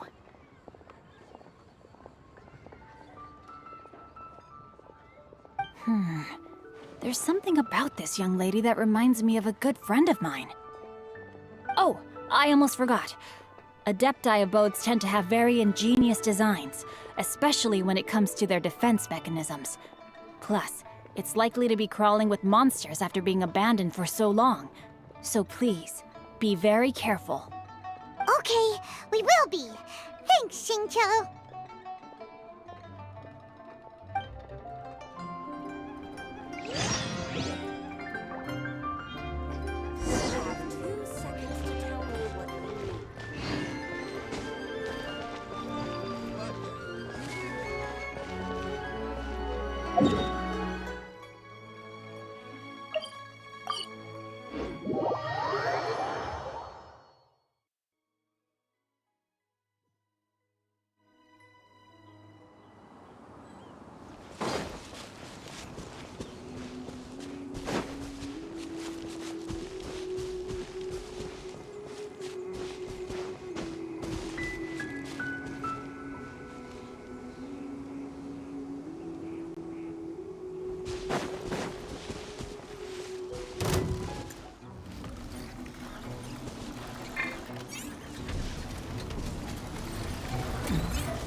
Terra Smash!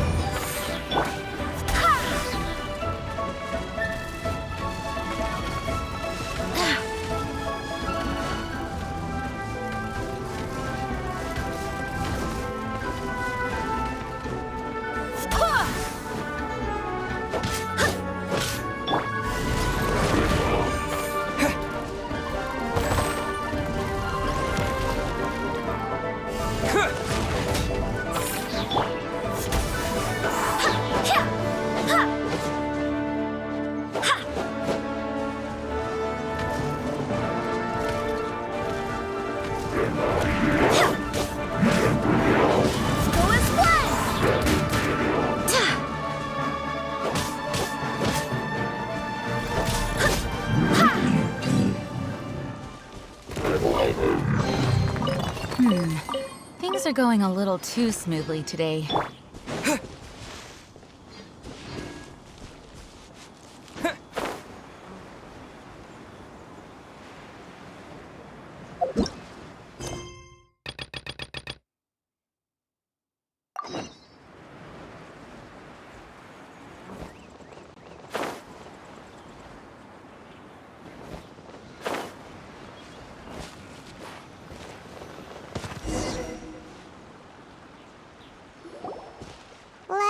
see. Shincho said it should be around here, but Paimon doesn't see anything.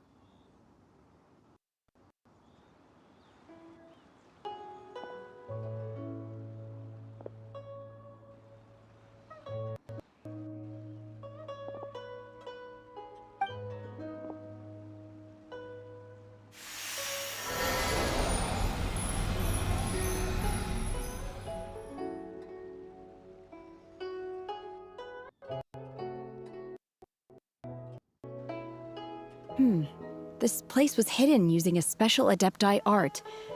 But now that I have removed it, we can inspect the area more closely. Wow, that's amazing! Yep, let's take another look around. Hey, look! Is that a new Sealy over there?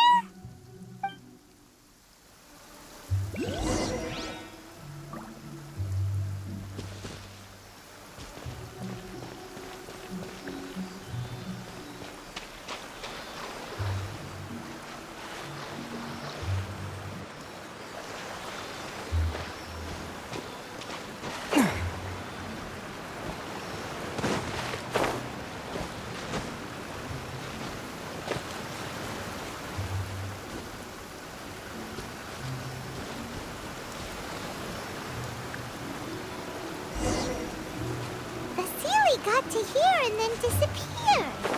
Should we go over and take...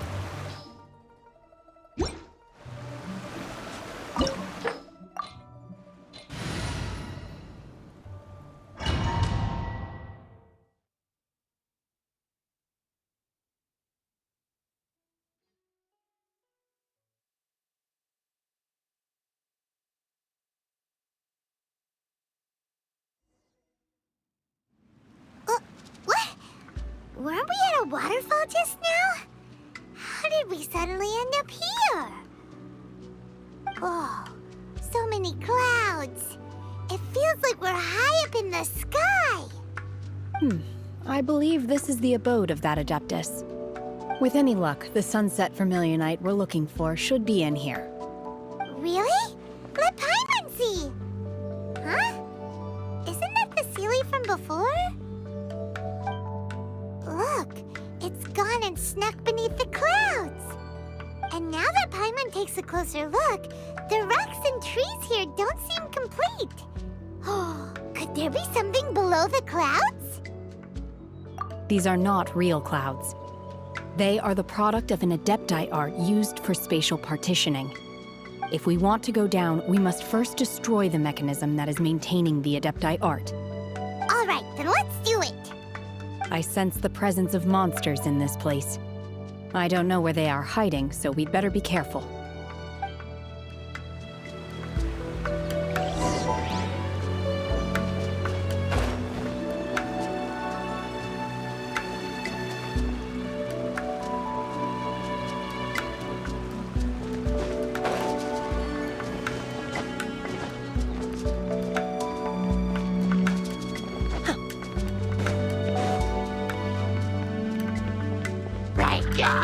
Take your true form!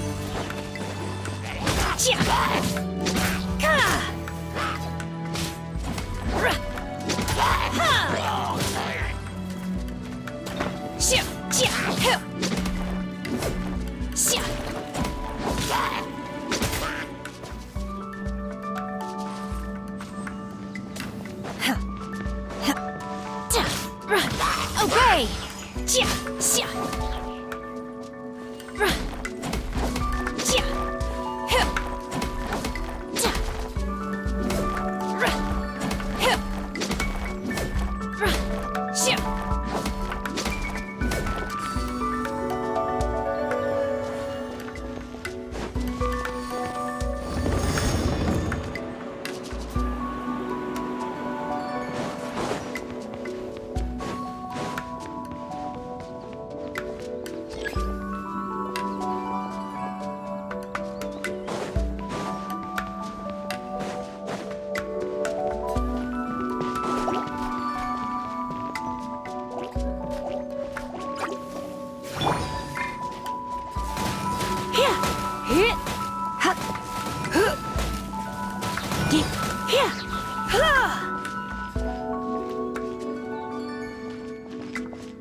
Manifest!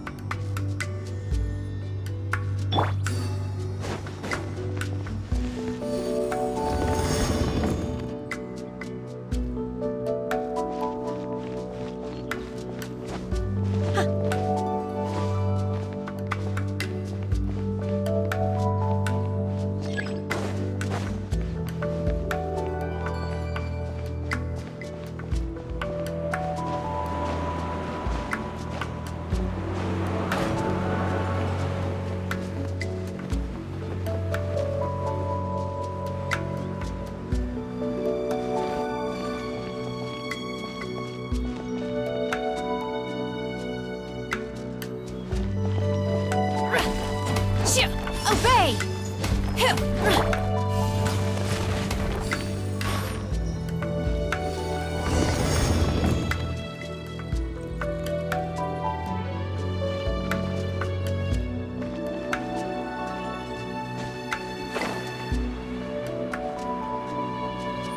It appears that we've been taken for intruders. This time, why not allow me to take care of this?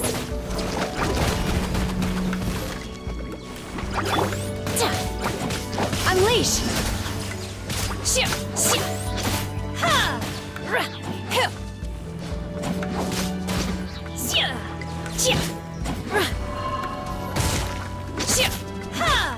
Manifest!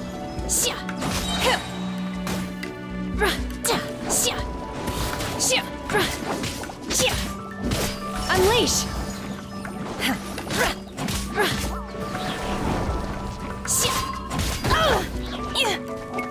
Do your master's bidding! The core of the mechanism is exposed. Now's our chance.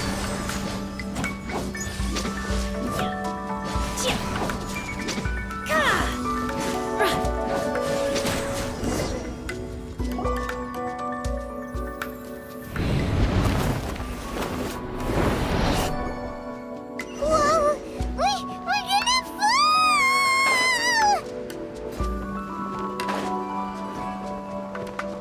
My time has come. Is everyone okay? Look! Vasilia's disappeared beneath the clouds again! It looks like we need to go further down. But before that, let's destroy the guard mechanisms on this level first.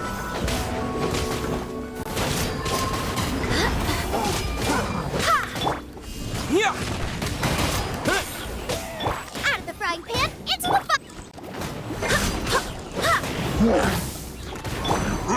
You're in for a little shock.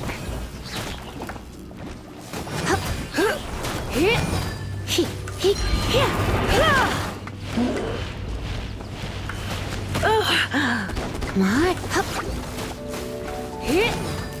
You?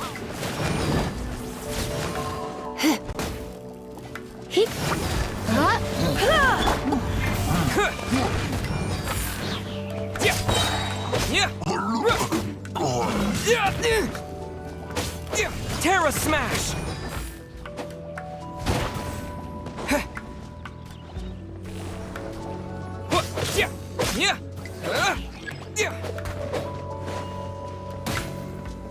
To dust!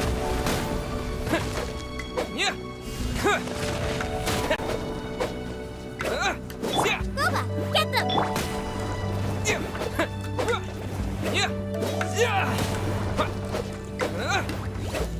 Terra Smash!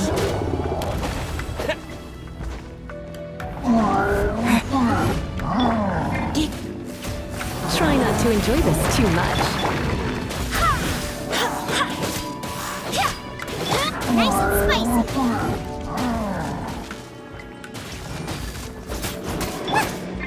You? That really hurt! You're toast! Come a little closer. You're in for a... My. Come a little closer. Go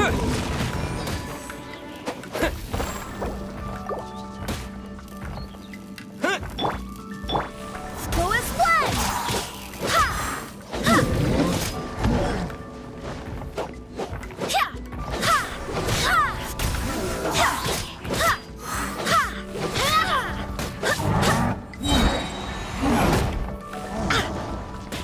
Barbados, guide us. Obey! Unleash!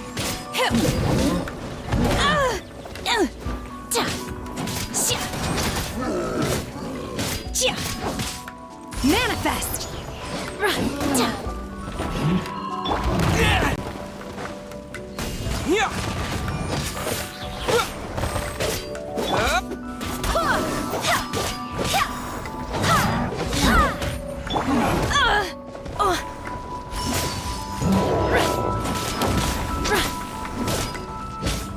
I will wipe them out! Obey! Cryo Incarnate! Unleash!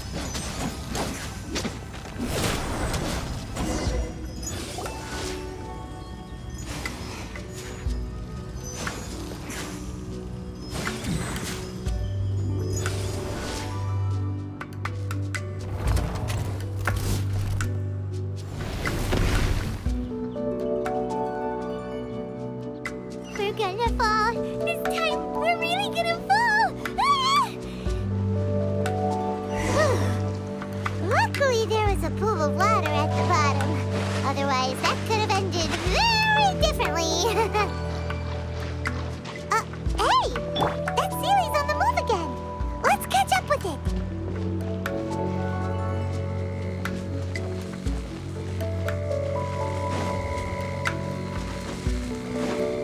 Huh. Something looks different about this stone wall. Let's take a closer look.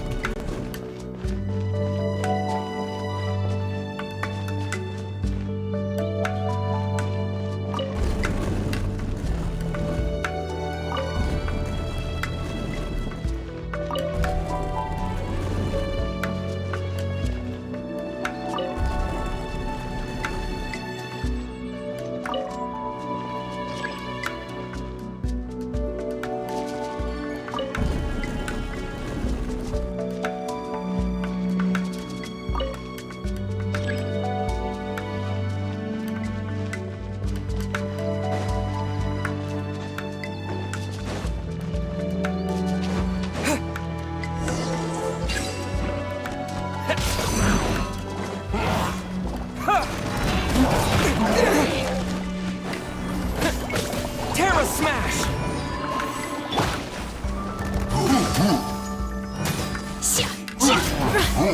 Obey!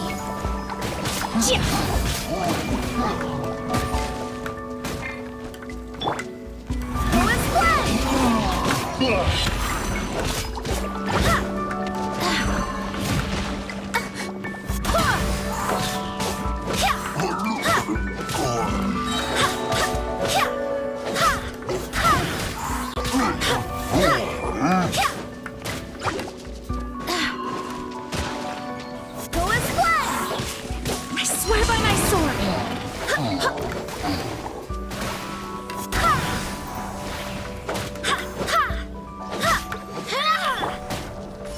Unleash!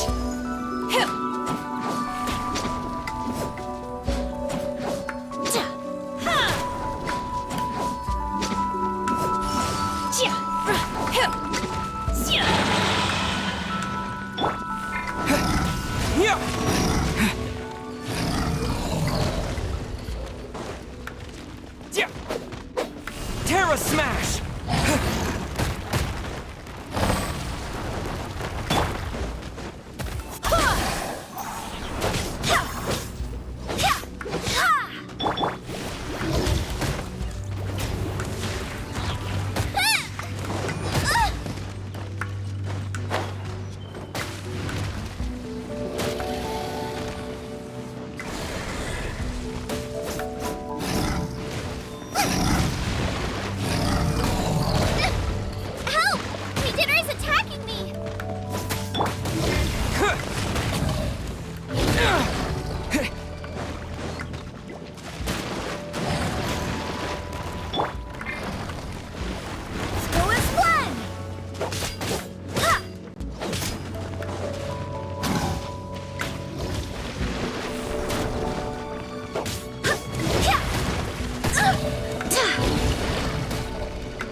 Aura Smash!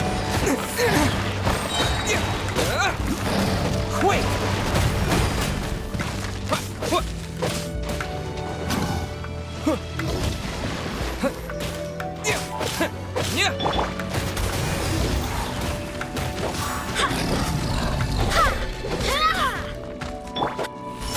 Obey! Do your master's bidding!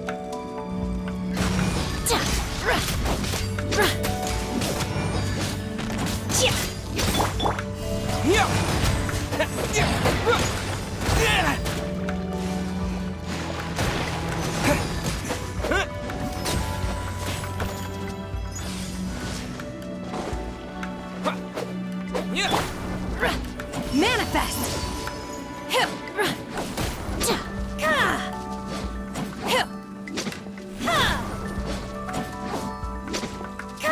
Obey!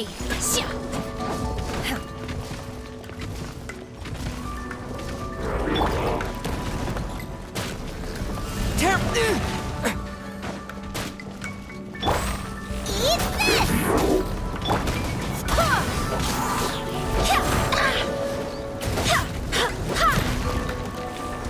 Go and play!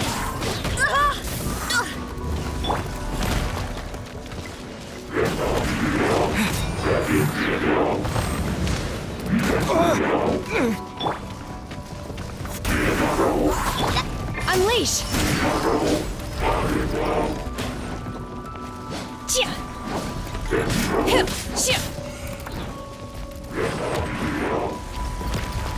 Obey!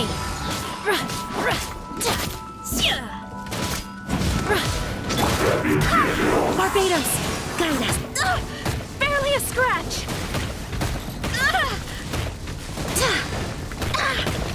Oh, I have failed.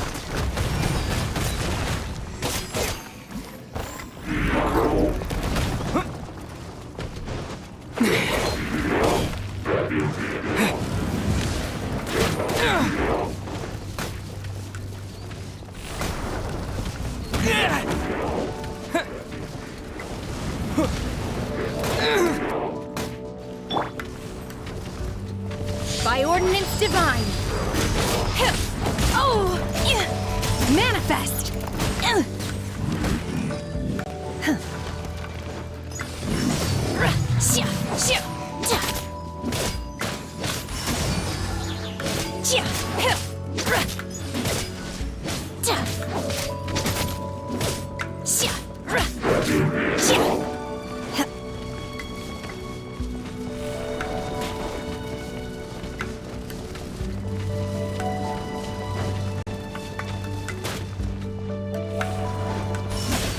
Obey!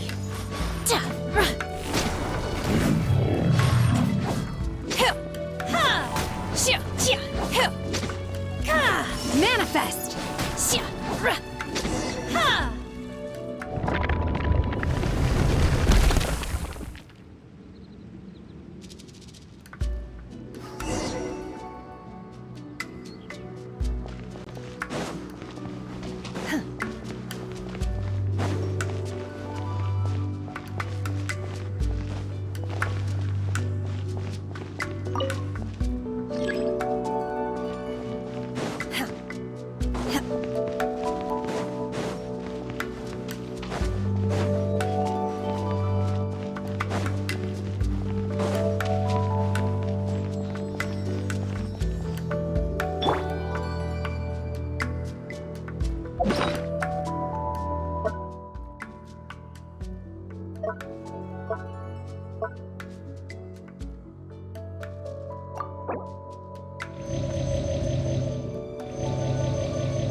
Look, over there!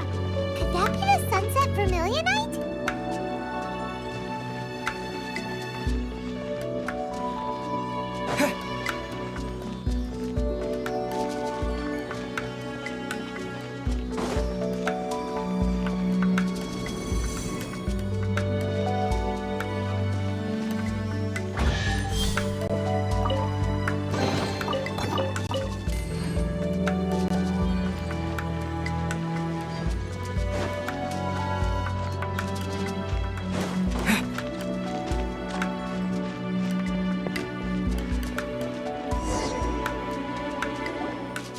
this it? Is this the sunset vermilionite? It's so huge!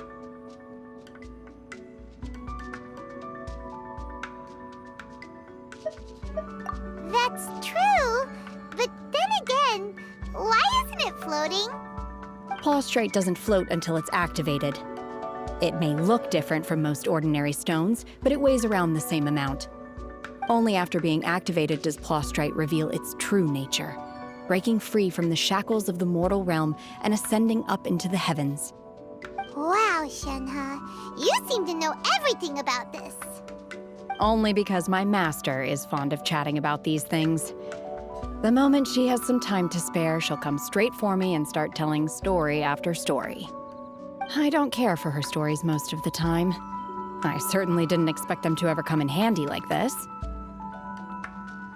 Hold on a sec! Paimon just realized something. If we activate it here, there's no way we'll be able to get it back to the site, right? Heck, we'll be dragged up into the sky too! But if we don't activate it, how else are we gonna lift it? This rock must weigh well over 1,000 pounds, surely! Don't worry. I can handle the weight quite easily.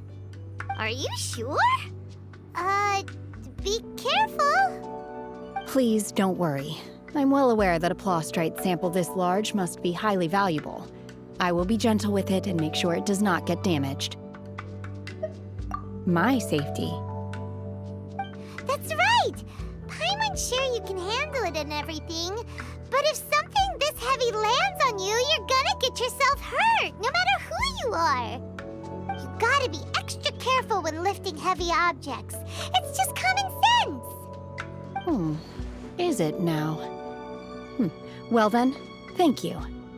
I'll go on ahead with the plaustrite. Let's meet at the building site later.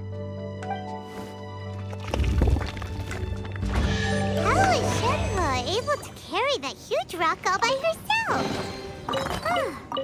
Adepti super strength much? We can't slow down yet. Let's go meet her at the building site.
Oh my god, I can't believe my eyes. How can she lift that massive rock all by herself? She's gotta be one of those Adepti, surely. Oh, mighty Adeptus, please give me your blessing so that in the coming year I may reap a more bountiful salary. This is top tier in size and quality, and the condition it's in is quite simply immaculate. Congratulations, this item is approved for submission. I'm going to award you full marks for the Sunset Vermilionite item. May I take your name? My name isn't important. I'm not even here to compete. I was just delivering this for some other people. They should be here any minute now. Shenhe, and Ningguang's little helper. Ah, so you're the ones behind this. No wonder. The rarest talent turns in the rarest plaustrite specimen. But I have to correct you on one point. It's not helper, it's secretary. Okay then, Miss Secretary, what do you think of the rock we found? Pretty amazing, right? In truth, it is the finest piece of plastrite we have received so far. If everything goes according to plan, we will use this piece in the foundation of the Jade Chamber, which will enable us to proceed to the next stage of construction. As a side note, Lady Ningguang has rented some dwellings in the nearby area to serve as accommodations for the contestants. If you need a place to rest, you are welcome to stay there. Now, please excuse me. As you can see, there is still a lot of work to do on the building site. Shenhua! Just now on the way over, pretty much everyone was singing your praises! Oh, really? What kind of reaction is that? So strange. Aren't you happy about it?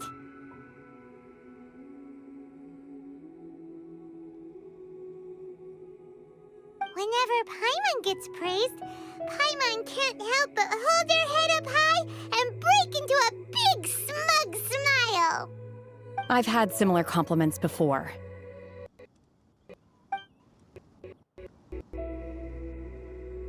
They call me an Adeptus, treat me with great deference and respect, as if I'm set apart from the common folk. Yeah, 'cause that's how Adepti are. At least the ones we've met are pretty unique and reclusive, too. Way different than normal people. But I am not... Shenhua? I'm fine. I've been exerting myself quite a lot ever since we set foot in that abode. I'm just a little fatigued. Well, Byron said that there are some makeshift hotels we can use, right? Let's go check in and take a rest. No need. I simply need to find myself a secluded place in the wilderness to sit and meditate in silence. You can't do that. It's dangerous out in the wild on your own. When you're hungry, you go eat something tasty. And when you're tired, you go lie down in a nice, comfy bed. All right? Seriously, don't punish yourself like this. Okay. If you insist. Great! Now we're talking. Let's head to our hotel.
Hi there!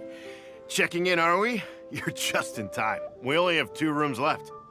Since this was chosen as the building site for the new Jade Chamber, we've had a constant stream of people in this area. And not just workers either. Visitors, business people, tea sellers, all sorts. So, Business is booming for me today. Very few vacancies. You're lucky you got here when you did. Great! One of your rooms is still being cleaned. I guess it should be ready within the hour. The other room is just through the door on the left. Here are your keys. All right. Hope you enjoy your stay. Please excuse me, I'll leave you to it. Shenhe, you should go get some rest. We'll hang around outside until the other room's ready. Paimon's gonna go see if there's anything good to eat around here. Paimon couldn't help but notice one of the guests walk in with a huge grilled chicken drumstick before. Let's buy one for Shenhe too. She can have it as a midnight snack. Or save it for breakfast tomorrow. All right. I will head to my room for now. If you need anything, don't hesitate to disturb me. I'm a light sleeper. I will hear if you knock on the door. See you tomorrow. Hey! Isn't that Cloud Retainer? What's she doing here? Let's go and say hi.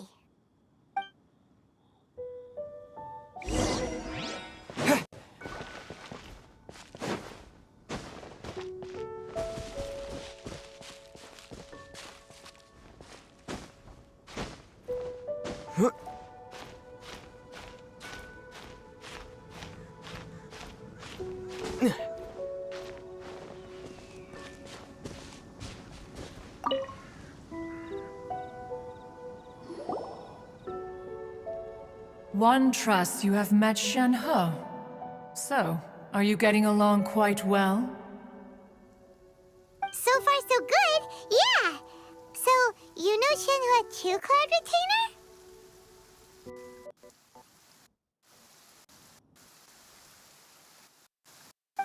Naturally. Save for Ganyu, who spends the majority of her time in Liyue Harbor. All the Adepti living today are acquainted with Shenhe to some degree. Cool. So, what's her Adeptus name anyway? Calling her Shenhe feels kind of friendly, but also kind of disrespectful. So Paimon's thinking maybe it'd be better if we called her by her Adeptus name instead. Her Adeptus name? Why, pray tell, would Shenhe have an Adeptus name? Don't all Adepti have a special title they go by? On this latter point, you are correct. However, Shenhe is human. Oh, right. Wait, what? What? You knew already? So is Paimon the only one who didn't know? Do you mean to say that she presents differently from ordinary human beings? Well, to start with, her problem-solving methods are extremely direct. Ah, yes. She was like this all those years ago when one first met her. In this respect, she has not changed. One first found Shenhe by chance in a cave. One was passing by and sensed the presence of a god's remains.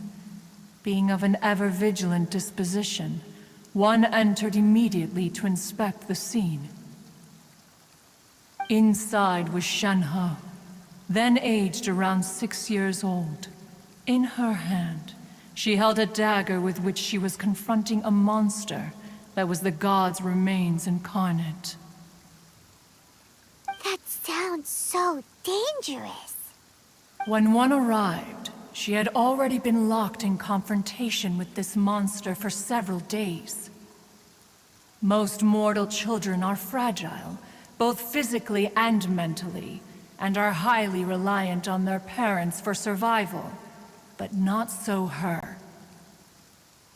That she was able to endure such terrible danger was due not only to her strong willpower, but also to the bloodlust and homicidal instinct with which she was born. One dealt with the monster, yet she still refused to lower her guard.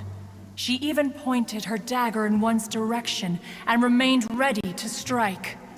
Only after she was satisfied that one had no intention to cause her harm did she finally relent. She then passed out without uttering a single word. In other words, if you hadn't passed by that day, Shenhe might have... Not necessarily. Upon one's arrival, one could sense that the god's wrath was gradually receding. Even had the stalemate continued, one suspects that Shenhe may have still emerged the victor of the confrontation. That's still so dangerous, though! Why was a tiny little kid battling against the wrath of a god in the first place? Alas, the mortal world is rife with suffering of every kind, and she had experienced her fair share of this, even at a tender age. Seeing that she was homeless, one decided to adopt her.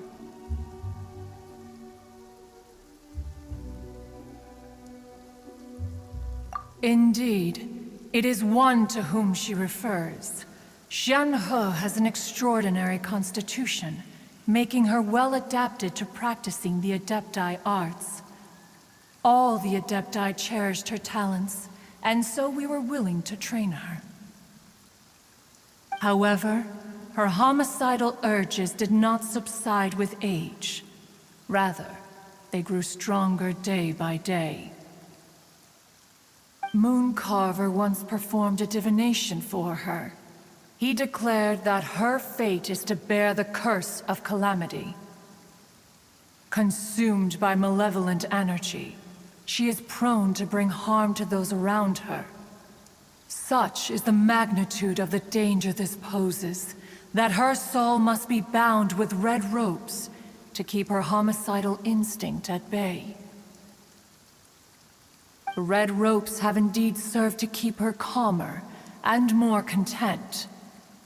They also seem to have rendered her somewhat inexpressive. Perhaps the red ropes are so powerful that they have suppressed some of her other emotions as well.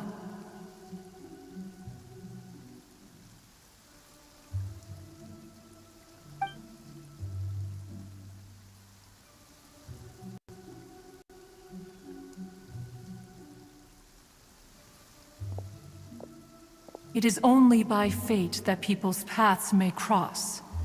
Now that Shenhe's path has crossed with yours, please be sure to treasure the gift that fate has given you, and take good care of her. Oh, now Paimon gets it. You came out here to check up on Shenhe because you were worried about her, didn't you? Huh. You dare draw such a facile conclusion on the nature of one's present excursion? Incorrect.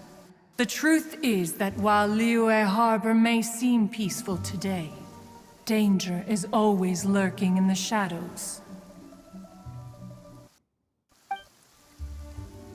Ningguang once made a bold assertion that this is to be the era of the contract between Liyue and the humans. Well, one is most curious to observe how she will respond to the coming storm.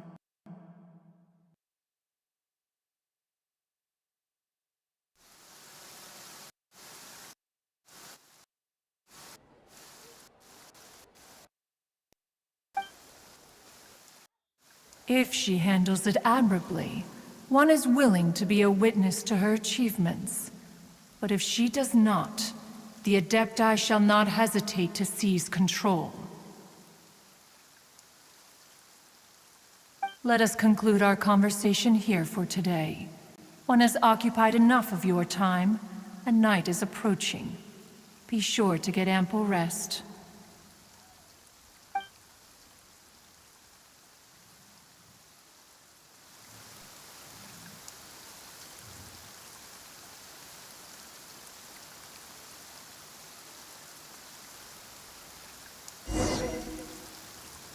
So, Shenhe isn't an Adeptus after all. She just grew up around the Adepti. Oh, no wonder she doesn't like being treated as an Adeptus. Having everyone falling over themselves to show their respect all the time must be kind of hard to deal with.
Quake!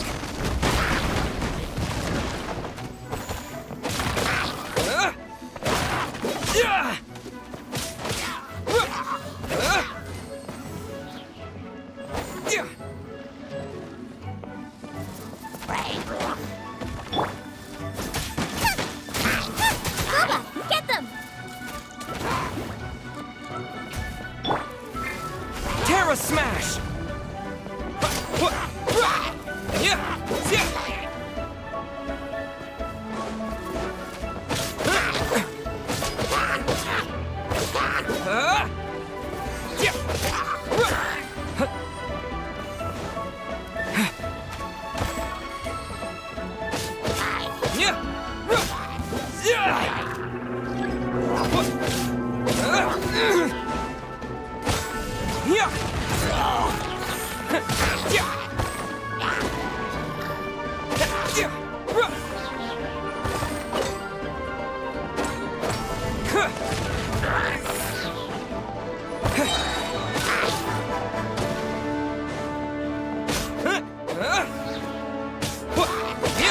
Terra Smash!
Terra Smash!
Huh?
Terra Smash!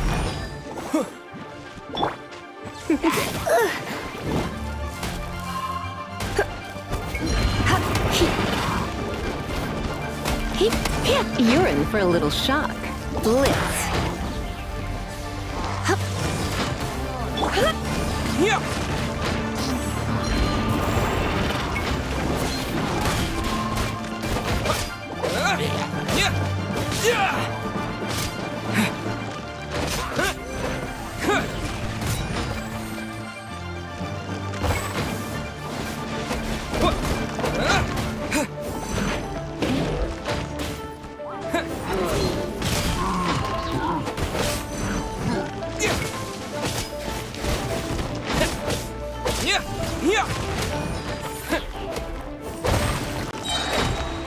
To dust!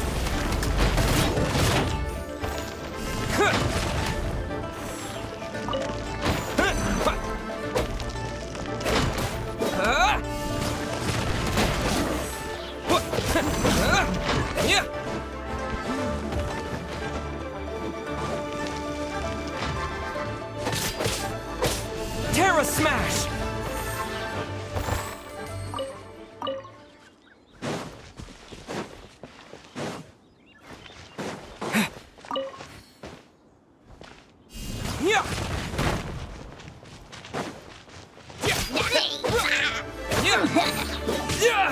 Terra Smash!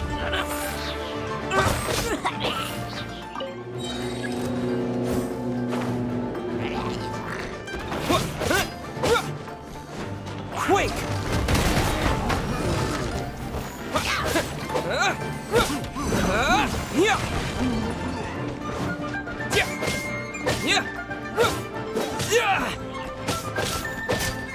Terra Smash!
Ad Astra Abyssosk. Thank you for completing today's commissions. Here is your reward. Ad Astra...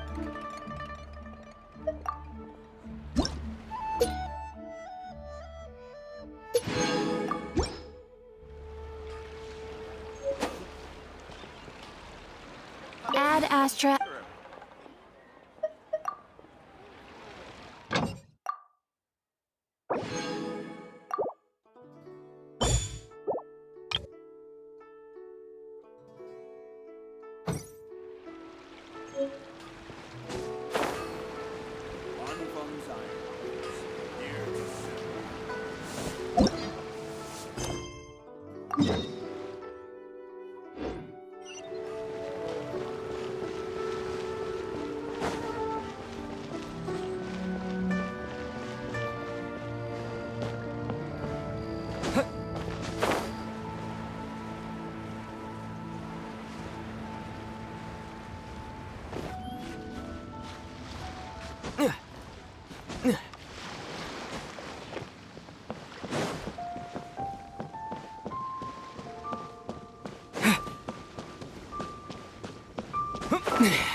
Master has relayed my situation to you, I take it. Oh? How did you know? I'd intended to wait until you came back before going to sleep, but I didn't hear you come in. I was worried that something may have happened to you, so I went outside to check and caught sight of my master. On top of this, you have been acting very strangely around me this morning, causing me to suspect that my master must have told you everything about me. After all, Master is... very talkative. Sorry, Shenhua. Paimon had you down as an adeptus this whole time, but it turns out Paimon was wrong. It's okay. I don't mind. The fault is mine for not explaining everything to you sooner, because in my experience, trying to explain is a futile pursuit. Still, though you mistook me for an adeptus, you never treated me as distant and unapproachable. Instead, you treated me as you would a friend. For this, I am very grateful indeed. To be fair, we've met our fair share of real adepti, too. Anyway, now it's settled. From now on, you're our friend. Whether you're an adeptus or a human isn't the important thing. First and foremost, we're just plain old friends. Got it. Although I don't know quite what it entails in terms of what I have to do, I must say I like the title, Friend, very much indeed. Great! Well, now that we're all rested up, we should start searching for the other 2 items on the list.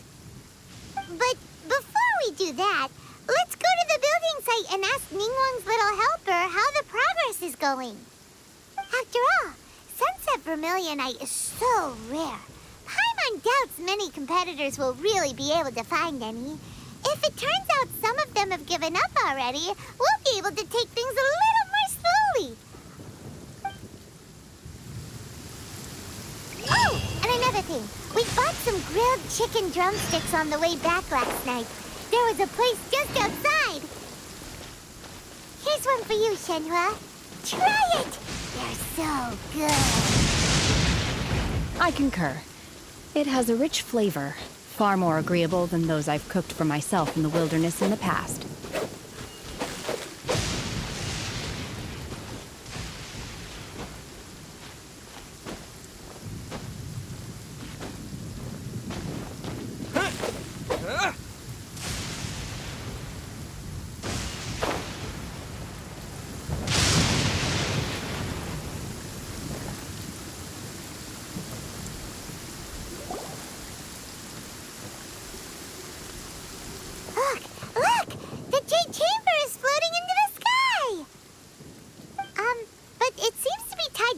Something.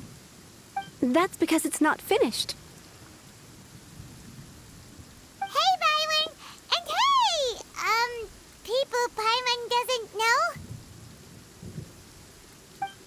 enormous scale of the Jade Chamber, we split the construction work into 2 phases to make sure the structure remains balanced. Before we find some suitable plastrite, we build the Jade Chamber's keel at ground level. Once the plastrite is ready, we place it into the keel and let the partially constructed Jade Chamber rise up to the height of the surrounding mountain peaks. The remainder of the construction work is then carried out at that altitude. Once everything is ready, we release the iron tethers and allow the Jade Chamber to rise to its target altitude. Miss Bywin, we've brought some new materials to submit. One moment, I'll be right there. The construction work has only been able to progress this rapidly thanks to the plastrite provided by you. Lady Ningguang is most grateful and looks forward to seeing more of your work. Wow, can't believe you sourced the plastrite so quickly. It's the key piece of the puzzle. Looks like you beat us to the punch. Wait, I know you. You're the one who fought against the Vatuian Osile, right? Oh, sure enough, your reputation precedes you. Pleased to meet you. I'm Beto, captain of the Crux. Beto? Are you here to join the Jade Chamber contest too? Sure am. I happened to get my hands on a chunk of sunset vermilionite on a voyage a while back, so I figured I'd bring it over. Huh. So even though it's rare, we're not the only ones who managed to get a hold of it. Oh, I've got some introductions to do. This is the renowned Miss Yun, or Yunjin, probably the most famous figure in the Liyue opera scene. Greetings. These two are Paimon and the Traveler. I'm sure you've heard of them before. And this is...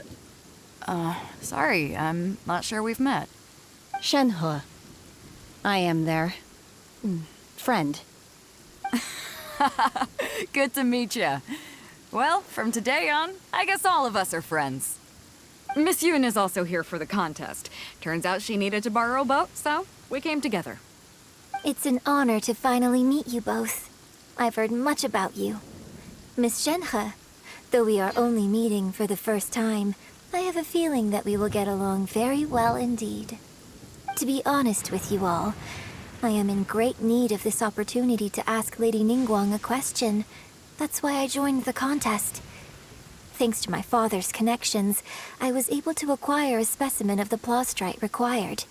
Fortunately, it was approved for submission, despite being a little on the diminutive side. Wow. So it looks like the 3 of us are competitors now. Excuse me for prying, Miss Shenhe, but are you competing as well? No, I don't have any questions for Ningguang. I just wanted to help him win. In that case, I have a proposal to make. Lady Ningguang said that the first 3 contestants to procure all 3 materials will be awarded the chance to ask a question. Well, there are 3 teams here. We can split the prize between us. Instead of competing against each other, we could work together to secure the top 3 places between us. What do you think? Sounds great, but how does that change things exactly? I think I see where you're going with this, Miss Yun. The plastrite was the most difficult item to source by a long shot. Luckily, all 3 of us managed to get our hands on it. The 2 remaining items aren't quite so rare, so as long as one of us finds a way to source it, the other 2 can hop on the bandwagon. How'd I do? Is that what you had in mind? Precisely. Huh. Interesting approach. Okay then. All right, I'll go first. I have some leads on these wonder cores. From what I've heard, the core itself is really not that difficult to make. The hard part is getting hold of the ore used as raw materials. I'm gonna head back to the ship and ask Suling if he's heard of them. You guys... We will head into town and seek advice from Master Zhang of Hanfeng's Ironmongers. Thoughts? Wonderful. We'll split into teams then, and whoever makes progress first brings all of us a step closer to victory. I'm gonna take off. See you later. Okay, let's go! By the way, what question are you gonna ask Ningguang Yunjin? I'm looking for a venue to host the performance of our new opera. Lady Ningguang has excellent judgment, so I would like to hear her opinion. Ooh, what's the opera called? Paimon wants to go see it. The opera is a labor of love by my father. He wrote it based on a popular urban legend about an evil spirit and an adeptus. It's called The Divine Damsel of Devastation.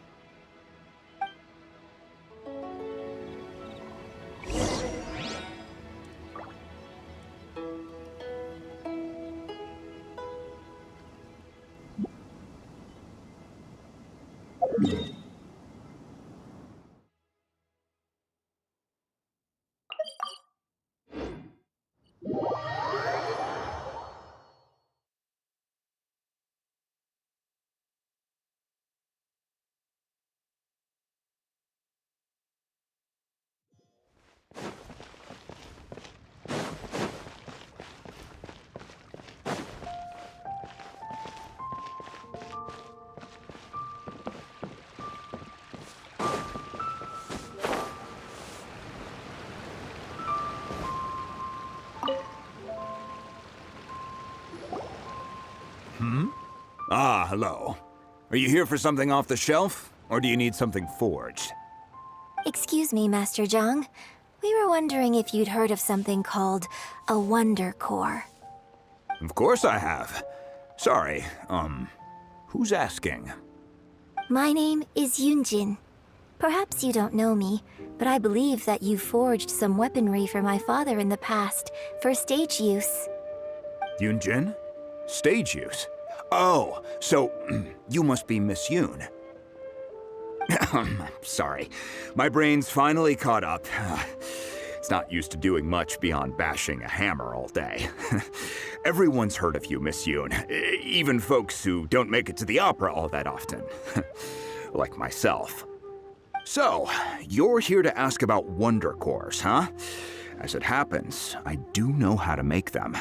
Matter of fact, I made some for Lady Ningguang back when she was building the original Jade Chamber. The types of ore needed to make Wonder Cores are a little hard to come by. Lady Ningguang supplied them herself last time. I don't suppose you've brought any yourselves? No, we were gonna ask you what kinds of ore we need. Sure. Well, you'll need two kinds. Star Splinter Iron and Subrosium. If I remember correctly, Lady Ningguang sourced her Star Splinter Iron from the Mount Tianheng area. They say it resonates with visions. It could take some work, but if you stick with it, you'll find some eventually. As for the Subrosium, though, that's trickier. It's all but unheard of on the market.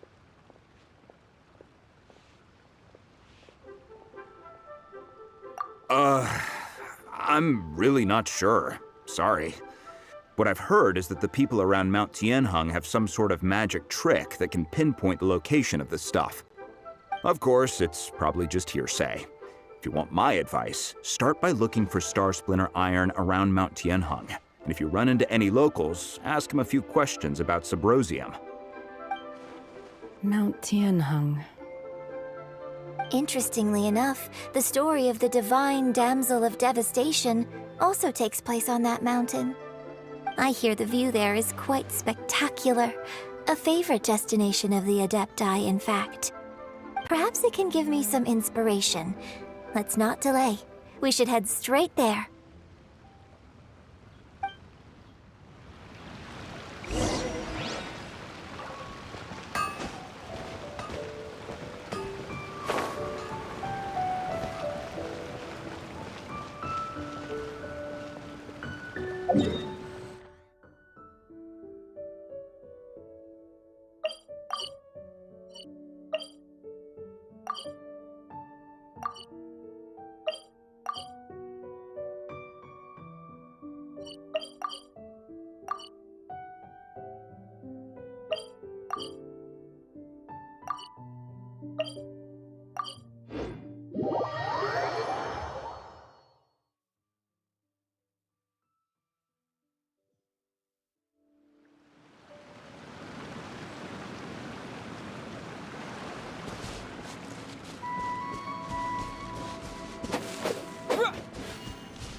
came to Mount Tianeng once with my father as a child. I remember it being such a long climb that I could barely feel my legs by the time we reached the top. This is quite a trip down memory lane for me.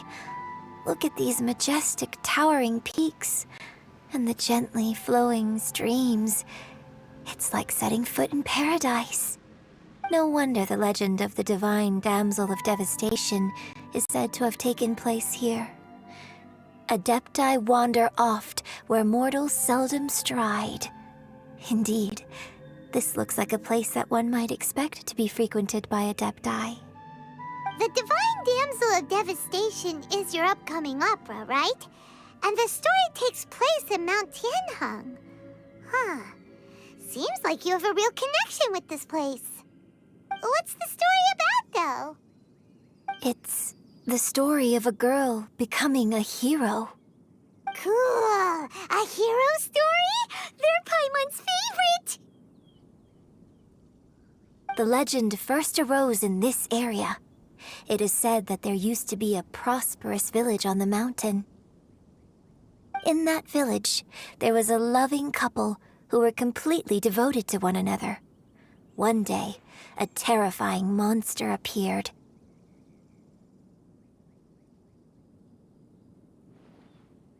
The wife was out collecting herbs and was captured by the monster. Her husband was so distraught at the news that it broke his spirit and drove him to madness. The vile and vicious monster told the villagers, "If you want to live, you must sacrifice a child to me." What a nasty piece of work! Paimon sure hopes this monster gets put in its place!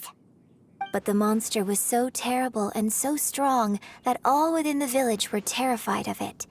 They had no choice but to give in to the monster's demand.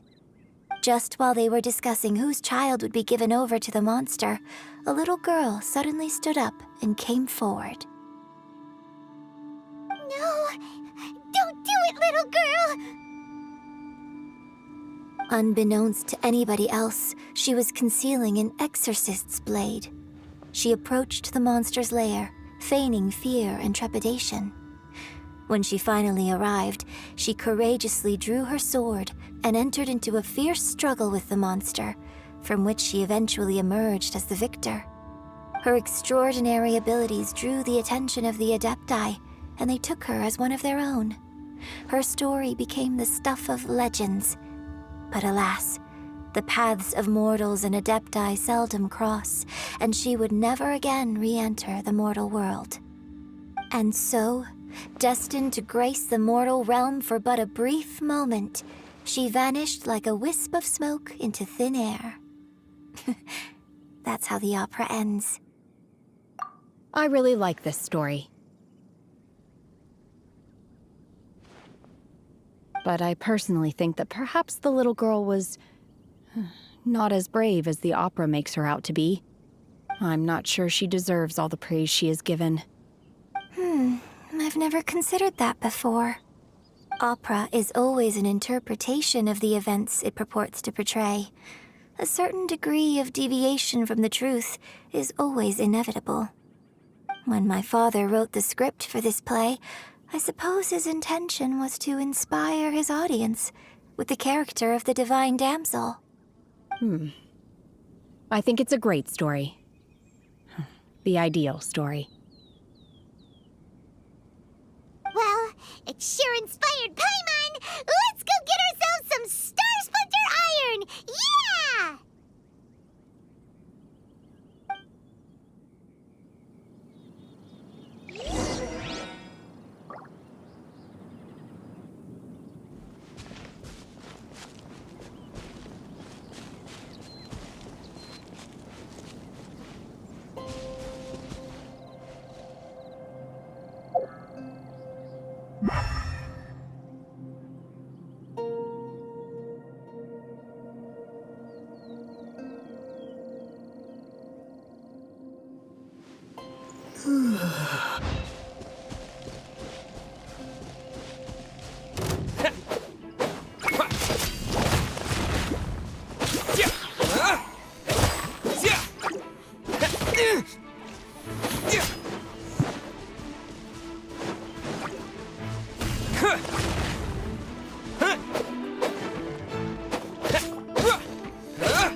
Yeah!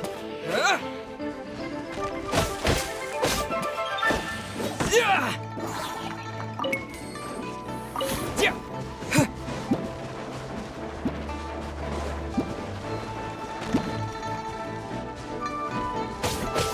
Yeah! Yeah!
Yeah!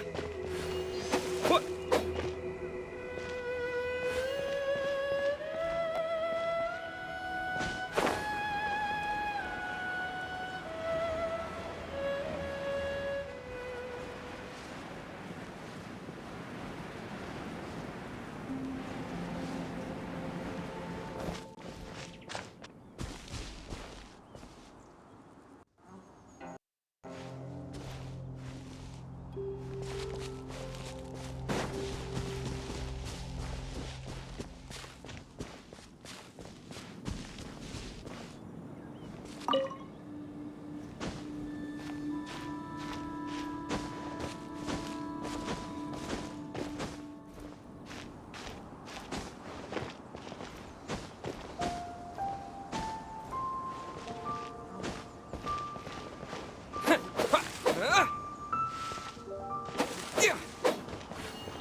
This should be enough Star Splinter iron.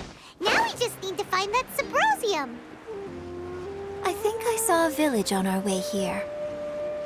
Master Zhang said we should ask the locals for help. Why don't we try there?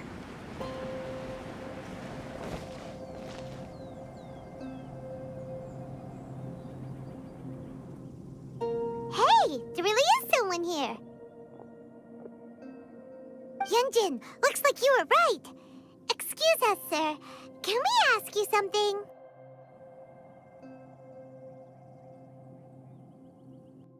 Huh. He didn't seem to catch that. Hello, sir. We were just passing by and wanted to ask if you happen to know anything about Subrosium.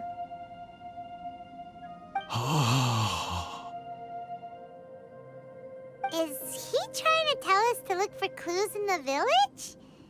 Well, whatever. Guess we're on our own here. Shenhua, Yunjin, let's have a look around.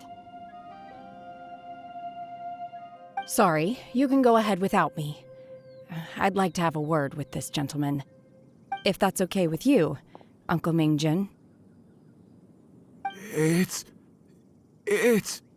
Shenhe. Shenhe. You're alive. The rumors were true. So, all these years? I'm sorry, I don't know how to find Subrosium. But I think you can find some information in the village.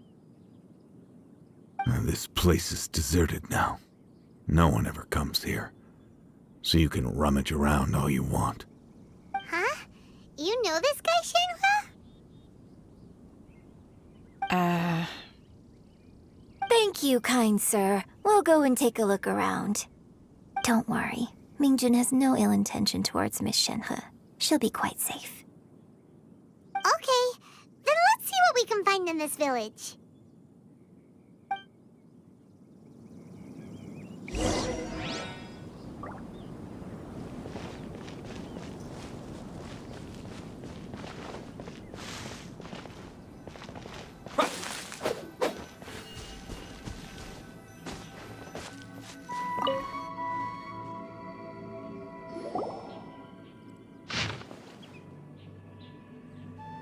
The remains of a god, an abandoned village, Mount Tianheng.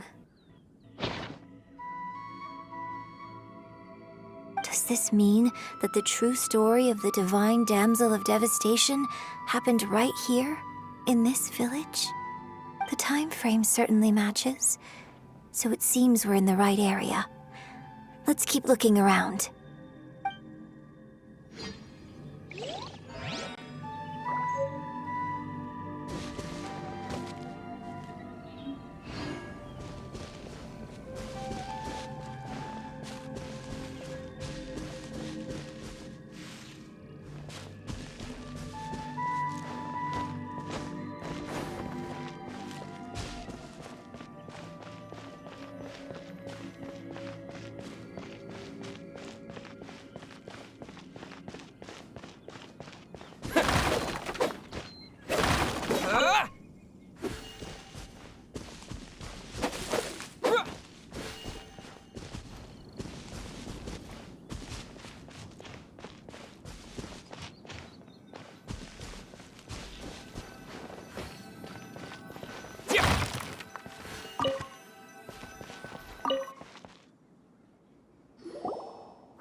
What's this?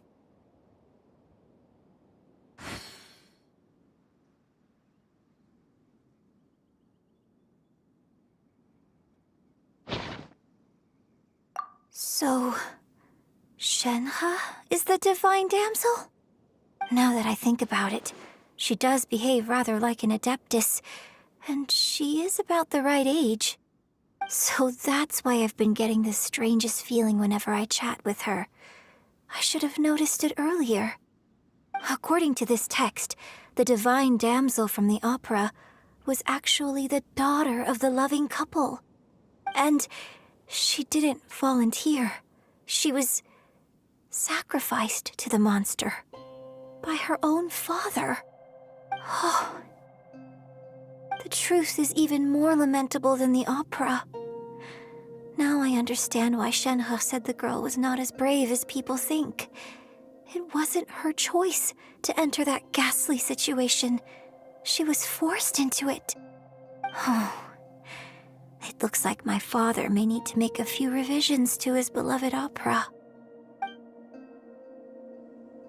We've looked everywhere, but still no mention of Sabrosium. Let's have a look over there.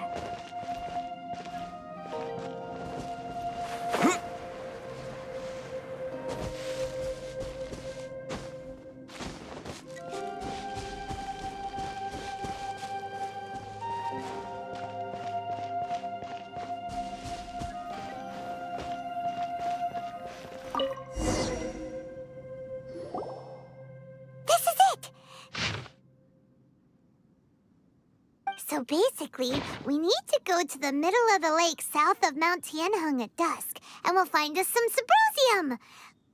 Let's go back and tell Shenhe the news!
Is this an answer from this world?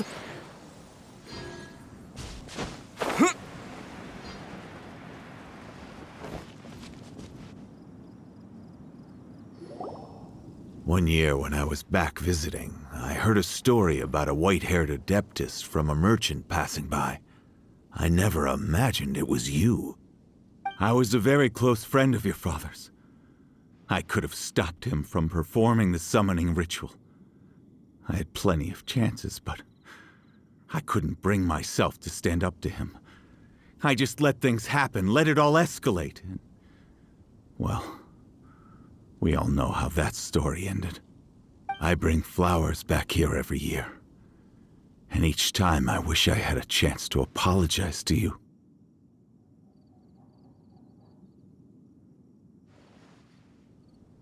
Apologize for what? If you'd stopped him, he'd only have found another way.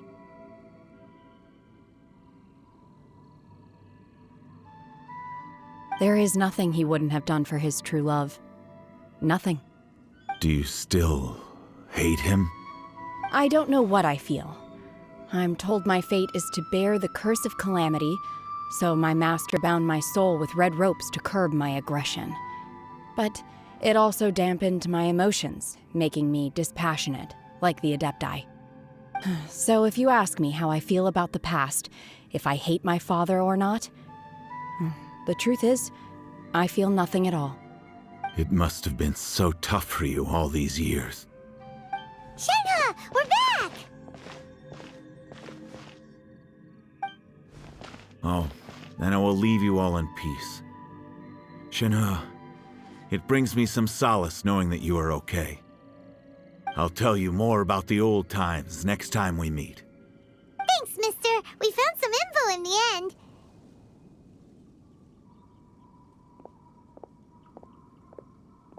Shenhe, look! This tells us how to find Subrosium. All we gotta do is go to the middle of that lake! Let's go then.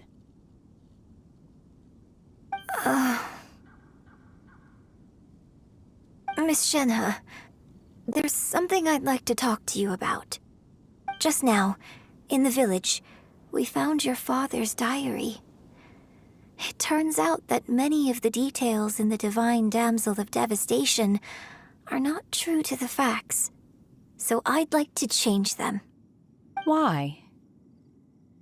I know I say that opera always deviates from the truth, but now that the main character is standing right here in front of me, I cannot simply dismiss your lived experience in favor of my father's fiction.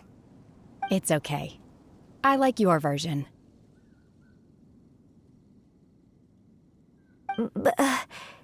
Huh? My master once said that the day I learn how to use my strength for the good of others is the day that I can truly become part of human society. So, I hope that one day I might be brave enough to stand up and protect others, just like the girl in the opera. But I've never thought this way before, and I wonder whether I will continue to think in this way. Don't worry. I believe you will. In fact, I think maybe you've already started to become the person you aspire to be. You just haven't had the opportunity to see it for yourself yet. Shenhe! Yunjin! Cut the chit-chat! Let's go!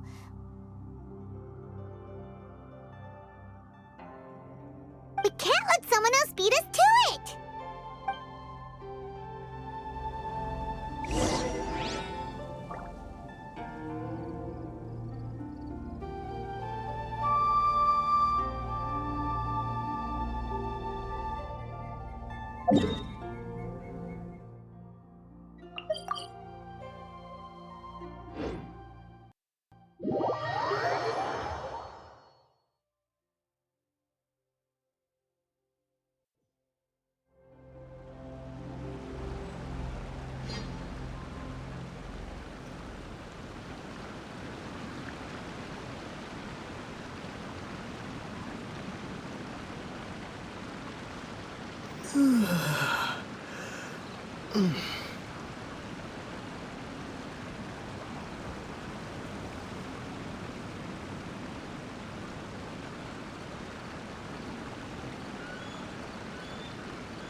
Ranger Kale reporting for duty.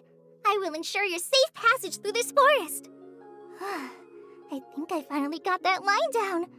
I didn't get any of it wrong, did I?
head back and report in.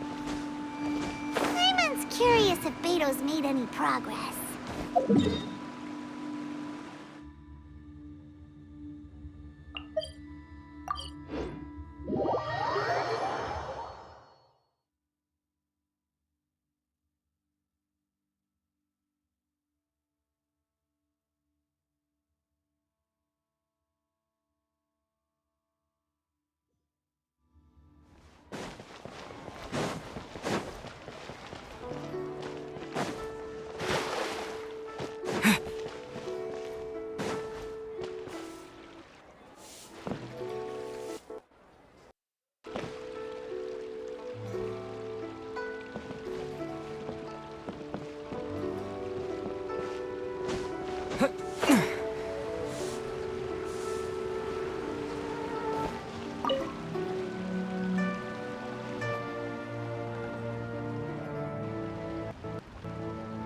Oh, goodness. So, are they okay? This is some top quality ore you found. I think I'll get a good end product out of these. Guess now it's my time to shine. Hey everyone, how's the A-team doing? I ran into a bit of a brick wall on my end. Suling's never seen a Wonder Core before, and says it'd take a lot of research for him to get up to speed. Leave the Wonder Cores to me. I'll work on them while you go about your business. Don't worry. It won't take me too long. Much obliged, Master Zhang. We should look into the Adepti sigils next, but where should we find items relating to the Adepti? I'll sort that out. Oh? You got this then? Yes. I have been training with the Adepti for years. I know a thing or two about making sigils. When we first met, I told you I came for the Jade Chamber, not the contest.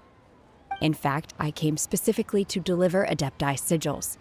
Master heard that Ningguang was planning to rebuild the Jade Chamber, so she sent me to deliver some Adepti sigils to her. Master also said she hoped that I can take this opportunity to rejoin human society. But now that I'm here, I wonder if I've been removed from the world for too long. There's so much basic knowledge that I lack. Maybe it won't work for me to stay here after all. But either way, I'm very glad to have met you, and I'll take care of those Adepti sigils. Without knowing the ins and outs of your situation, I can't say whether you should stay or not. But now that our paths have crossed, we'll always have a connection. So if you're ever feeling down, come find me on my ship. There'll be a drink waiting for you. Thank you. So, Master Zhang, I'll need to use your facilities to make the sigils. Fine by me. I'm actually curious to see how the Adepti arts work. Maybe I'll learn something.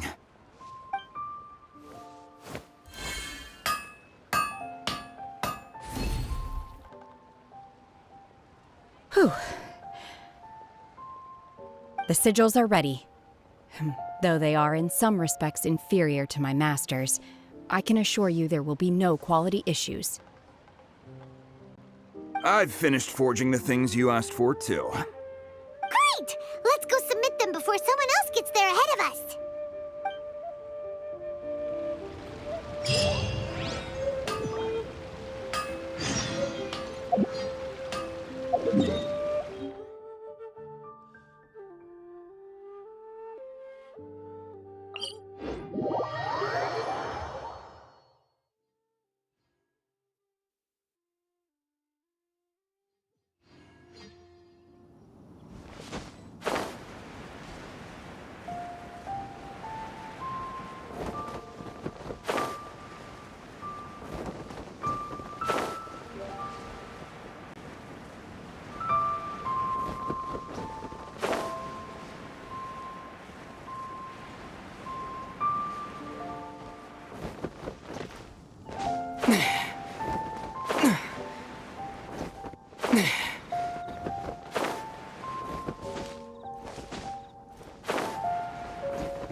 Ningguang's little secretary. We found all the materials.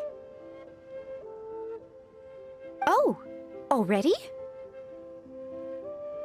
All three of you found them together. Okay, I see. The Wonder Cores and Adepti sigils look good. It seems that we found our winners.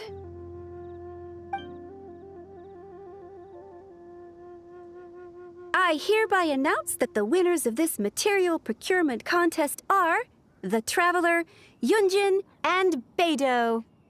What? It's over already?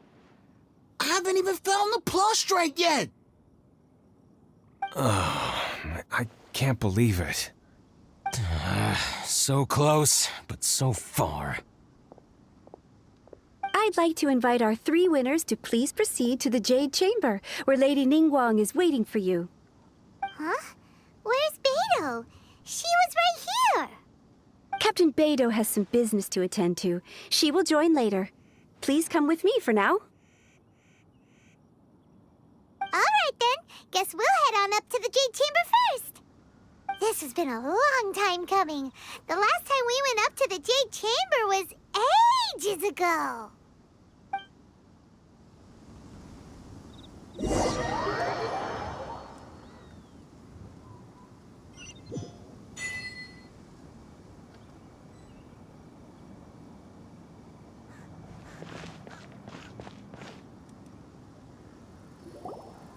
Combine the Adepti sigils with the Wonder Cores and insert them into the Jade Chamber's control compartment. The construction of the new Jade Chamber is now officially complete. Once the tethers are released, it will soar into the sky. Thank you all for your work. Now it is time for me to fulfill my promise. Yeah! Miss Yun, I've already heard something about the reason for your involvement. You are looking for a venue for your new opera, aren't you? That's right. Lady Ningguang, I would like to hear your opinion. The unveiling of Miss Yun's grand new opera surely requires a venue of equal grandeur. So what would you say if I proposed that we stage your first performance right here, in the newly built Jade Chamber? The Jade Chamber offers a splendid panoramic view of the mountains and the bustling city. It is fitting for the finest performance to be hosted in the heavens. I can think of no better stage for you than here, Miss Yun. Thank you, Lady Ningguang. Then I will prepare my props and other articles shortly. Please allow me to bring all these aboard the Jade Chamber. You're quite welcome. It's truly what a good opera deserves. Oh, a traveler, Shenhe, Paimon, I'll be leaving now. Do come and see my play when the time comes. You're next. What is your question? I should clarify. I do not know your sister's whereabouts. Please, don't waste your question on this matter. Wow. You're a mind reader, Ningguang. Oh well. Guess Paimon will ask a question then. Managing a successful business is not as simple as you might think. Capital, connections, sensitivity to the trends, and instinct for what is a good opportunity. All of these traits are crucial. If you want to know how to make money, I will honor our agreement and give you an answer. But that is not to say that it will work for you. Wow. Paimon hadn't even asked the question yet. Your question was written all over your face. Now look, you helped me rebuild the Jade Chamber, and I intend to repay you handsomely for it. So I promise you that should you one day require financial assistance, you may seek employment here. I will pay you at the highest rate of remuneration. Oh, great! So next time we run out of Moro, we just need to come to Ningguang? No more questions from us. Shenhe, you got a question? Me? Yes, this is a group effort. Thank you. But I don't have anything to ask. Are you sure? This is a once-in-a-lifetime opportunity. I'd urge you not to squander it. Yeah, just don't waste it. Hold on a second. Paimon can probably think of another one. Lady Ningguang, do you think I can ever fit in Liyue Harbor? Now that is an interesting question. Liyue Harbor is very inclusive. As long as you respect the rules here, you will not be turned away. So, the key is whether or not you yourself can develop a sense of belonging in Liyue Harbor. Huh. A sense of belonging? Yes. To become fond of a place, to feel part of it, it always requires a reason. Perhaps someone you've met, or something you've experienced here. Or perhaps you enjoy the atmosphere of Liyue and you will become accustomed to it. In short, everyone needs a reason to stay. I hope you can find yours soon. I see. Hey, what's going on? I just went to see the fleet a little later than expected. Come on, Beidou! It's your turn! Do you have a question for Ningguang? Me? Nah, I ain't got any questions. She forced me to help out, so I figured I may as well get involved with the contest. Ningguang, don't forget what we talked about. It's not gonna be easy to deal with. I don't think my fleet can take it on their own. Don't worry. I have made preparations. The wound dressings are ready, and the Millilith have set up an ambush. Glad to hear it. Watch your back. Stay alert. Beidou? Ningguang? What are you talking about? You'll see when the Jade Chamber ascends. However, it's not the most pleasant topic of conversation. Maybe it's better that you don't know.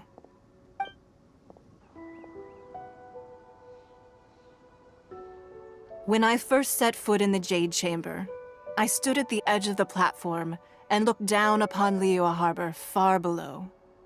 At that time, I dreamed that one day the Jade Chamber's shadow would be seen in all 7 nations of Teyvat. My wish has not changed to this very day. However, it is not only out of consideration for myself that I have built the Jade Chamber anew at this time. I hope the Jade Chamber will always float in the skies above Liyue Harbor, bearing witness to the prosperity and peace of the human world. And I hope that you can all witness it with me. Let the Ascension ceremony commence!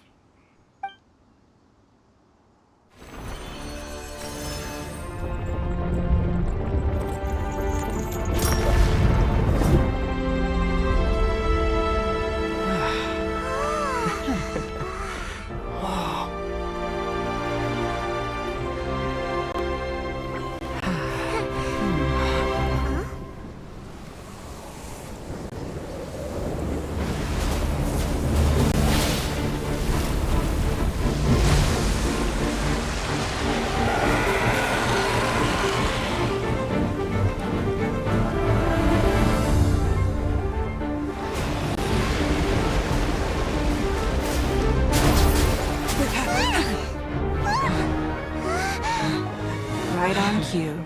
The Avenger of the Vortex, Beisht. Who's that? Osial's wife. Final follower of the Overlord of the Vortex. Sounds like you knew this was coming! Beidou sensed something was stirring in the deep. She warned me months ago. Knowing she harbors hatred toward the Jade Chamber, I chose to rebuild it now as a way of drawing her out. Got it. Well, let's go fetch the Adepti. No. In this human age, the people of Liyue must find a way to overcome this crisis on our strength alone!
You are a cursed child.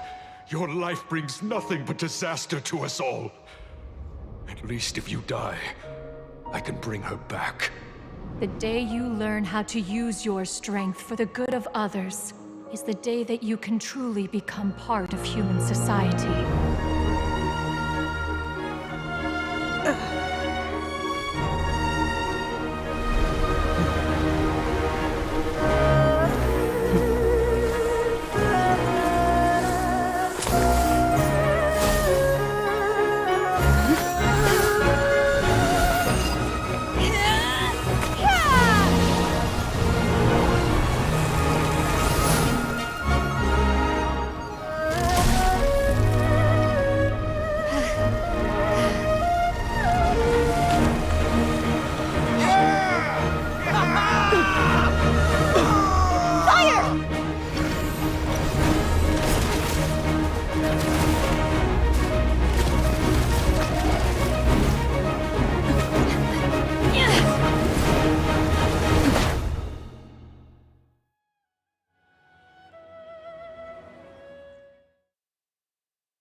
What are you doing here?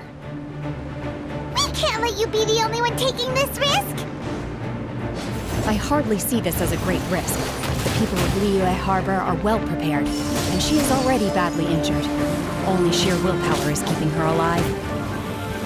I may be nearing the end of my stamina, but in a fight to the death, I think I have the upper hand. We'll help you!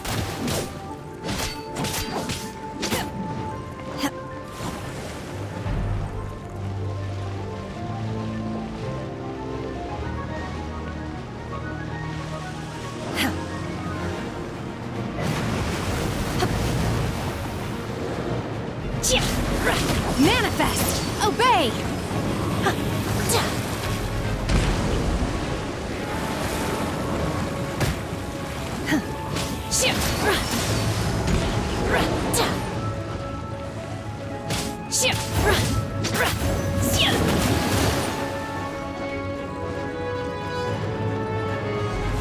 Manifest!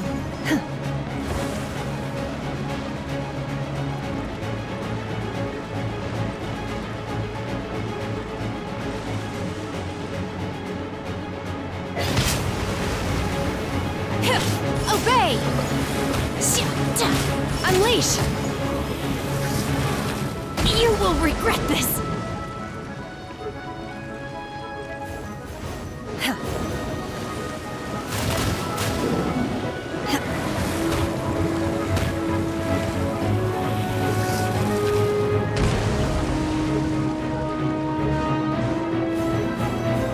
Obey! I shall not yield!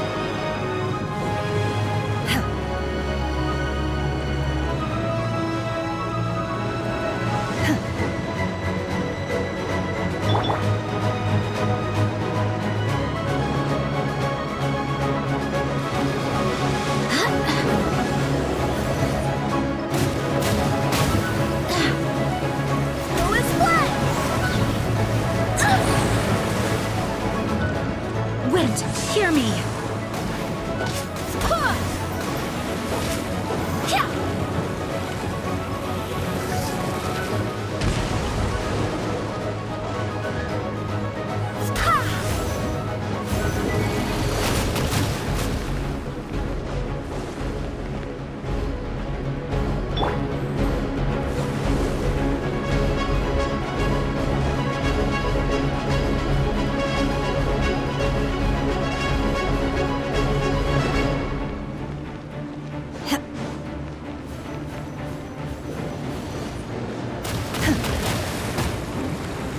dreams!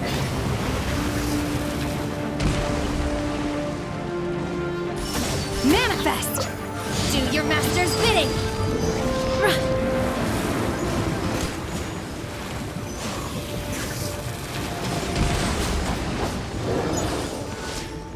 Shoot!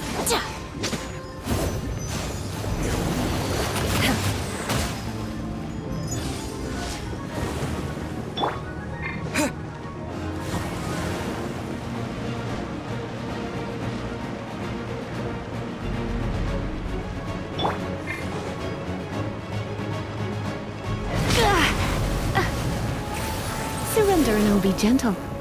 Get.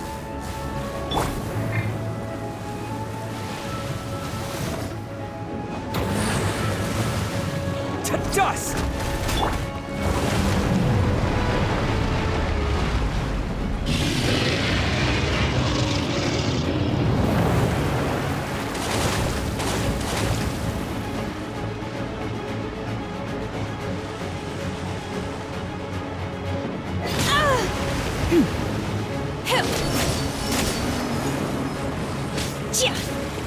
You'll regret that!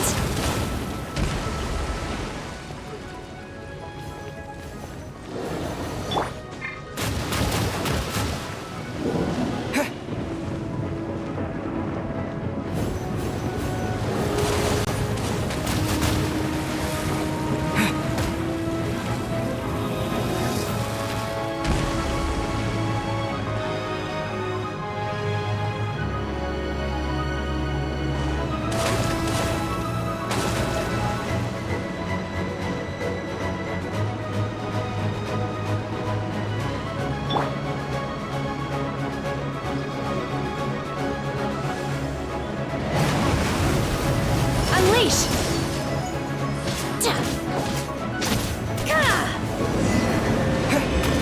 She's getting away! Shouldn't we go after her?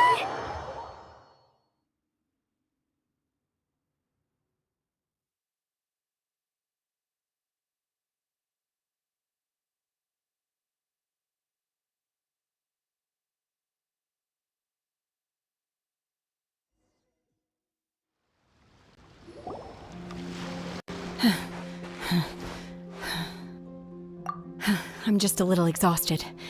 Otherwise, fine. I wanted to deal with it myself. I didn't expect you to follow me. Don't worry. She's not coming back anytime soon. After an injury like that, she'll likely seek refuge somewhere else. How did things go underwater? It's been dealt with. She was injured before entering the water. It didn't take too much effort to finish the job. Good. So the crisis has been safely averted. When you visit the Jade Chamber in the future, you will be afforded generous treatment. Lady Ningguang, the fleet reports that the sea monster has left Guyan Stone Forest and the surrounding waters have returned to normal. Thank you. How are the Millilith? Thanks to the medical supplies you prepared and Lady Keqing's command, our losses were minimal. Of course, we owe huge thanks to this young lady for her help.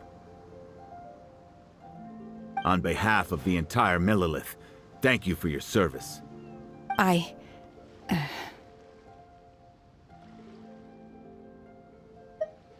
Great.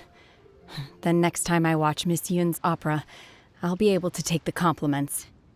I wasn't trying to be a hero, though. I just wanted to protect you. Let the soldiers recuperate, but don't let your guard down. If she returns with a vengeance, we must be prepared. Yes, ma'am. You've been monitoring us for some time now. I trust you've reached a conclusion. You wish to hear one's opinion. Well, things would have hardly gone so smoothly had it not been for Shenhe. That I do not deny. However, final victory was always going to be ours, even had things been a little more arduous. If it came to it, I could always destroy another Jade Chamber.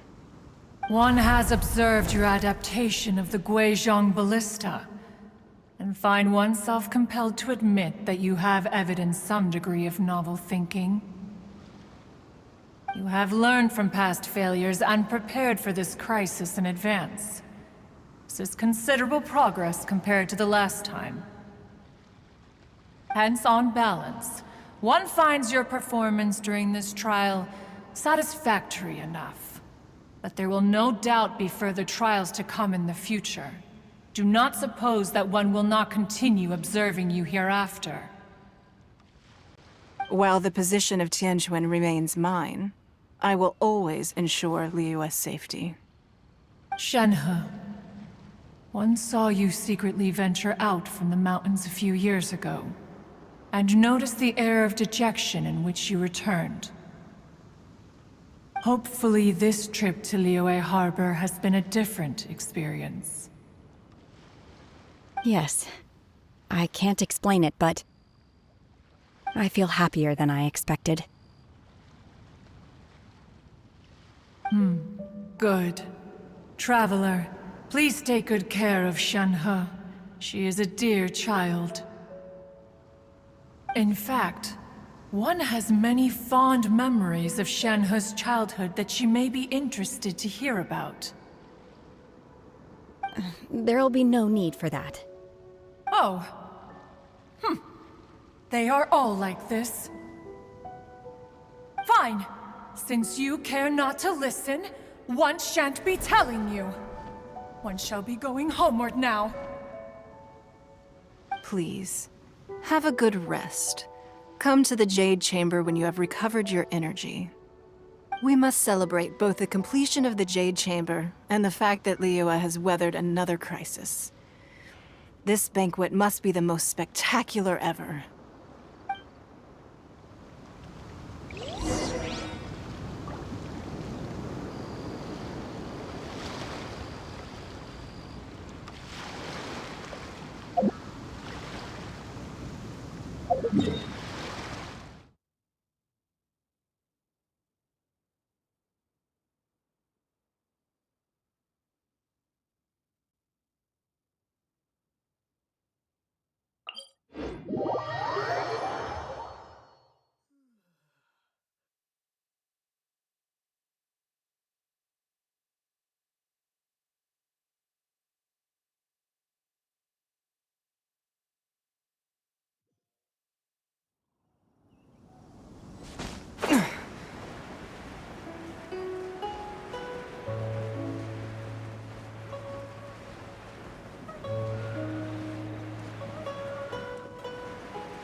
I wonder, when will I finally make Sergeant? The Golden House is sacrosanct. None may enter without good cause. None may go in and out as they please.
Just when will work resume?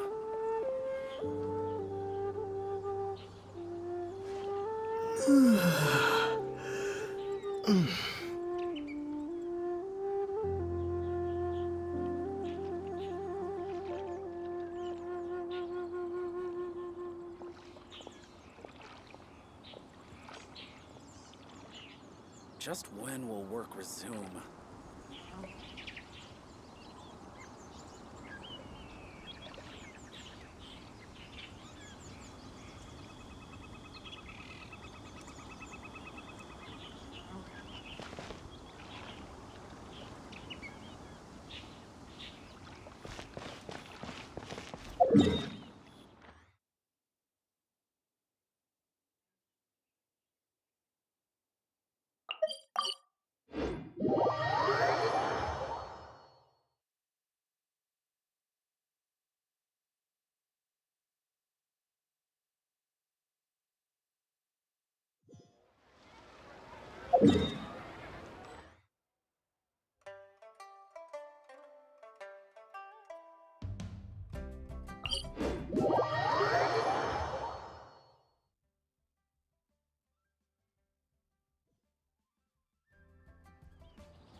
Wow! Everyone's already seated! It's Paimon's first time attending a banquet in the Jade Chamber. The food here looks amazing. All of you here are my distinguished guests. I am determined that each of you thoroughly enjoys yourself. Those who don't drink alcohol, please, help yourself to other beverages. Fine wine is a delight to the senses, but it is far from the only one. I trust you will find the marvelous view from the Jade Chamber to be an equally gratifying indulgence. Have you heard? Miss Yun's going to be performing today. Sure have. Honestly, it's the main reason I'm here. I've never missed any of Miss Yun's performances, and I don't intend to start now. I hear she's going to perform the Divine Damsel of Devastation today, the one written by her father. I've been so excited that I've barely slept the last few nights. Hey, look! Ms. Yun is going on stage!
神女劈冠到这里本该接近尾声，但今日我再添一笔，唱与诸位听。世道为民人不识，自有知音何情思？功名烈烈见了心，只知无愁心。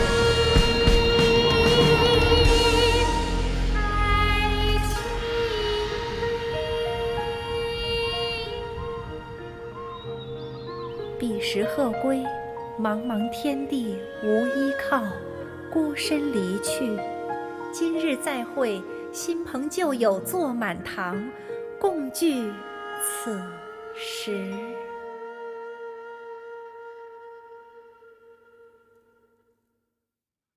What did you think? Personally, I thought I sang rather well. It was beautiful. Paimon wants to learn too. It was wonderful. Also, thank you. You're welcome. Thanks to you, the Divine Damsel of Devastation is a more nuanced tale than ever. The play has an ending, but life goes on. I believe you will find a way to fit in Liyue Harbor. Thank you. I think I've found the opportunity I needed to change. Ms. Yun, here you are. Great to see you. Huh? Hey, this young lady with the white hair looks like some kind of VIP. Yeah, that's it, like an Adeptus. Wait, you're the girl from the opera, aren't you? The Divine Damsel herself. And look who else we have here, the illustrious traveler. Well, I'll be. This was definitely worth showing up for. Let me pull up a chair, all right. We'll all have a friendly chat, get better acquainted. Alternatively, you could leave us alone.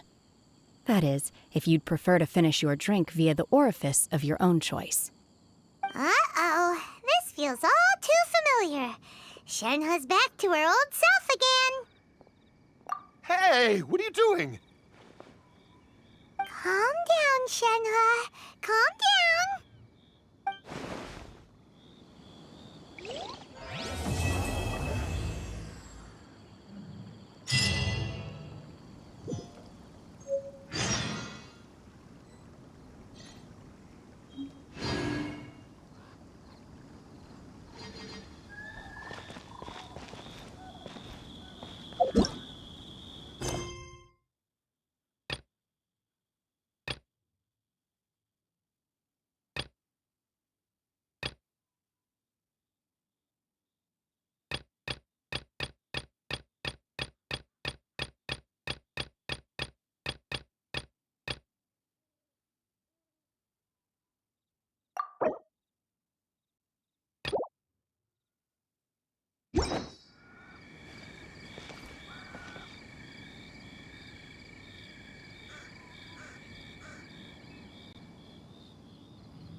Mm.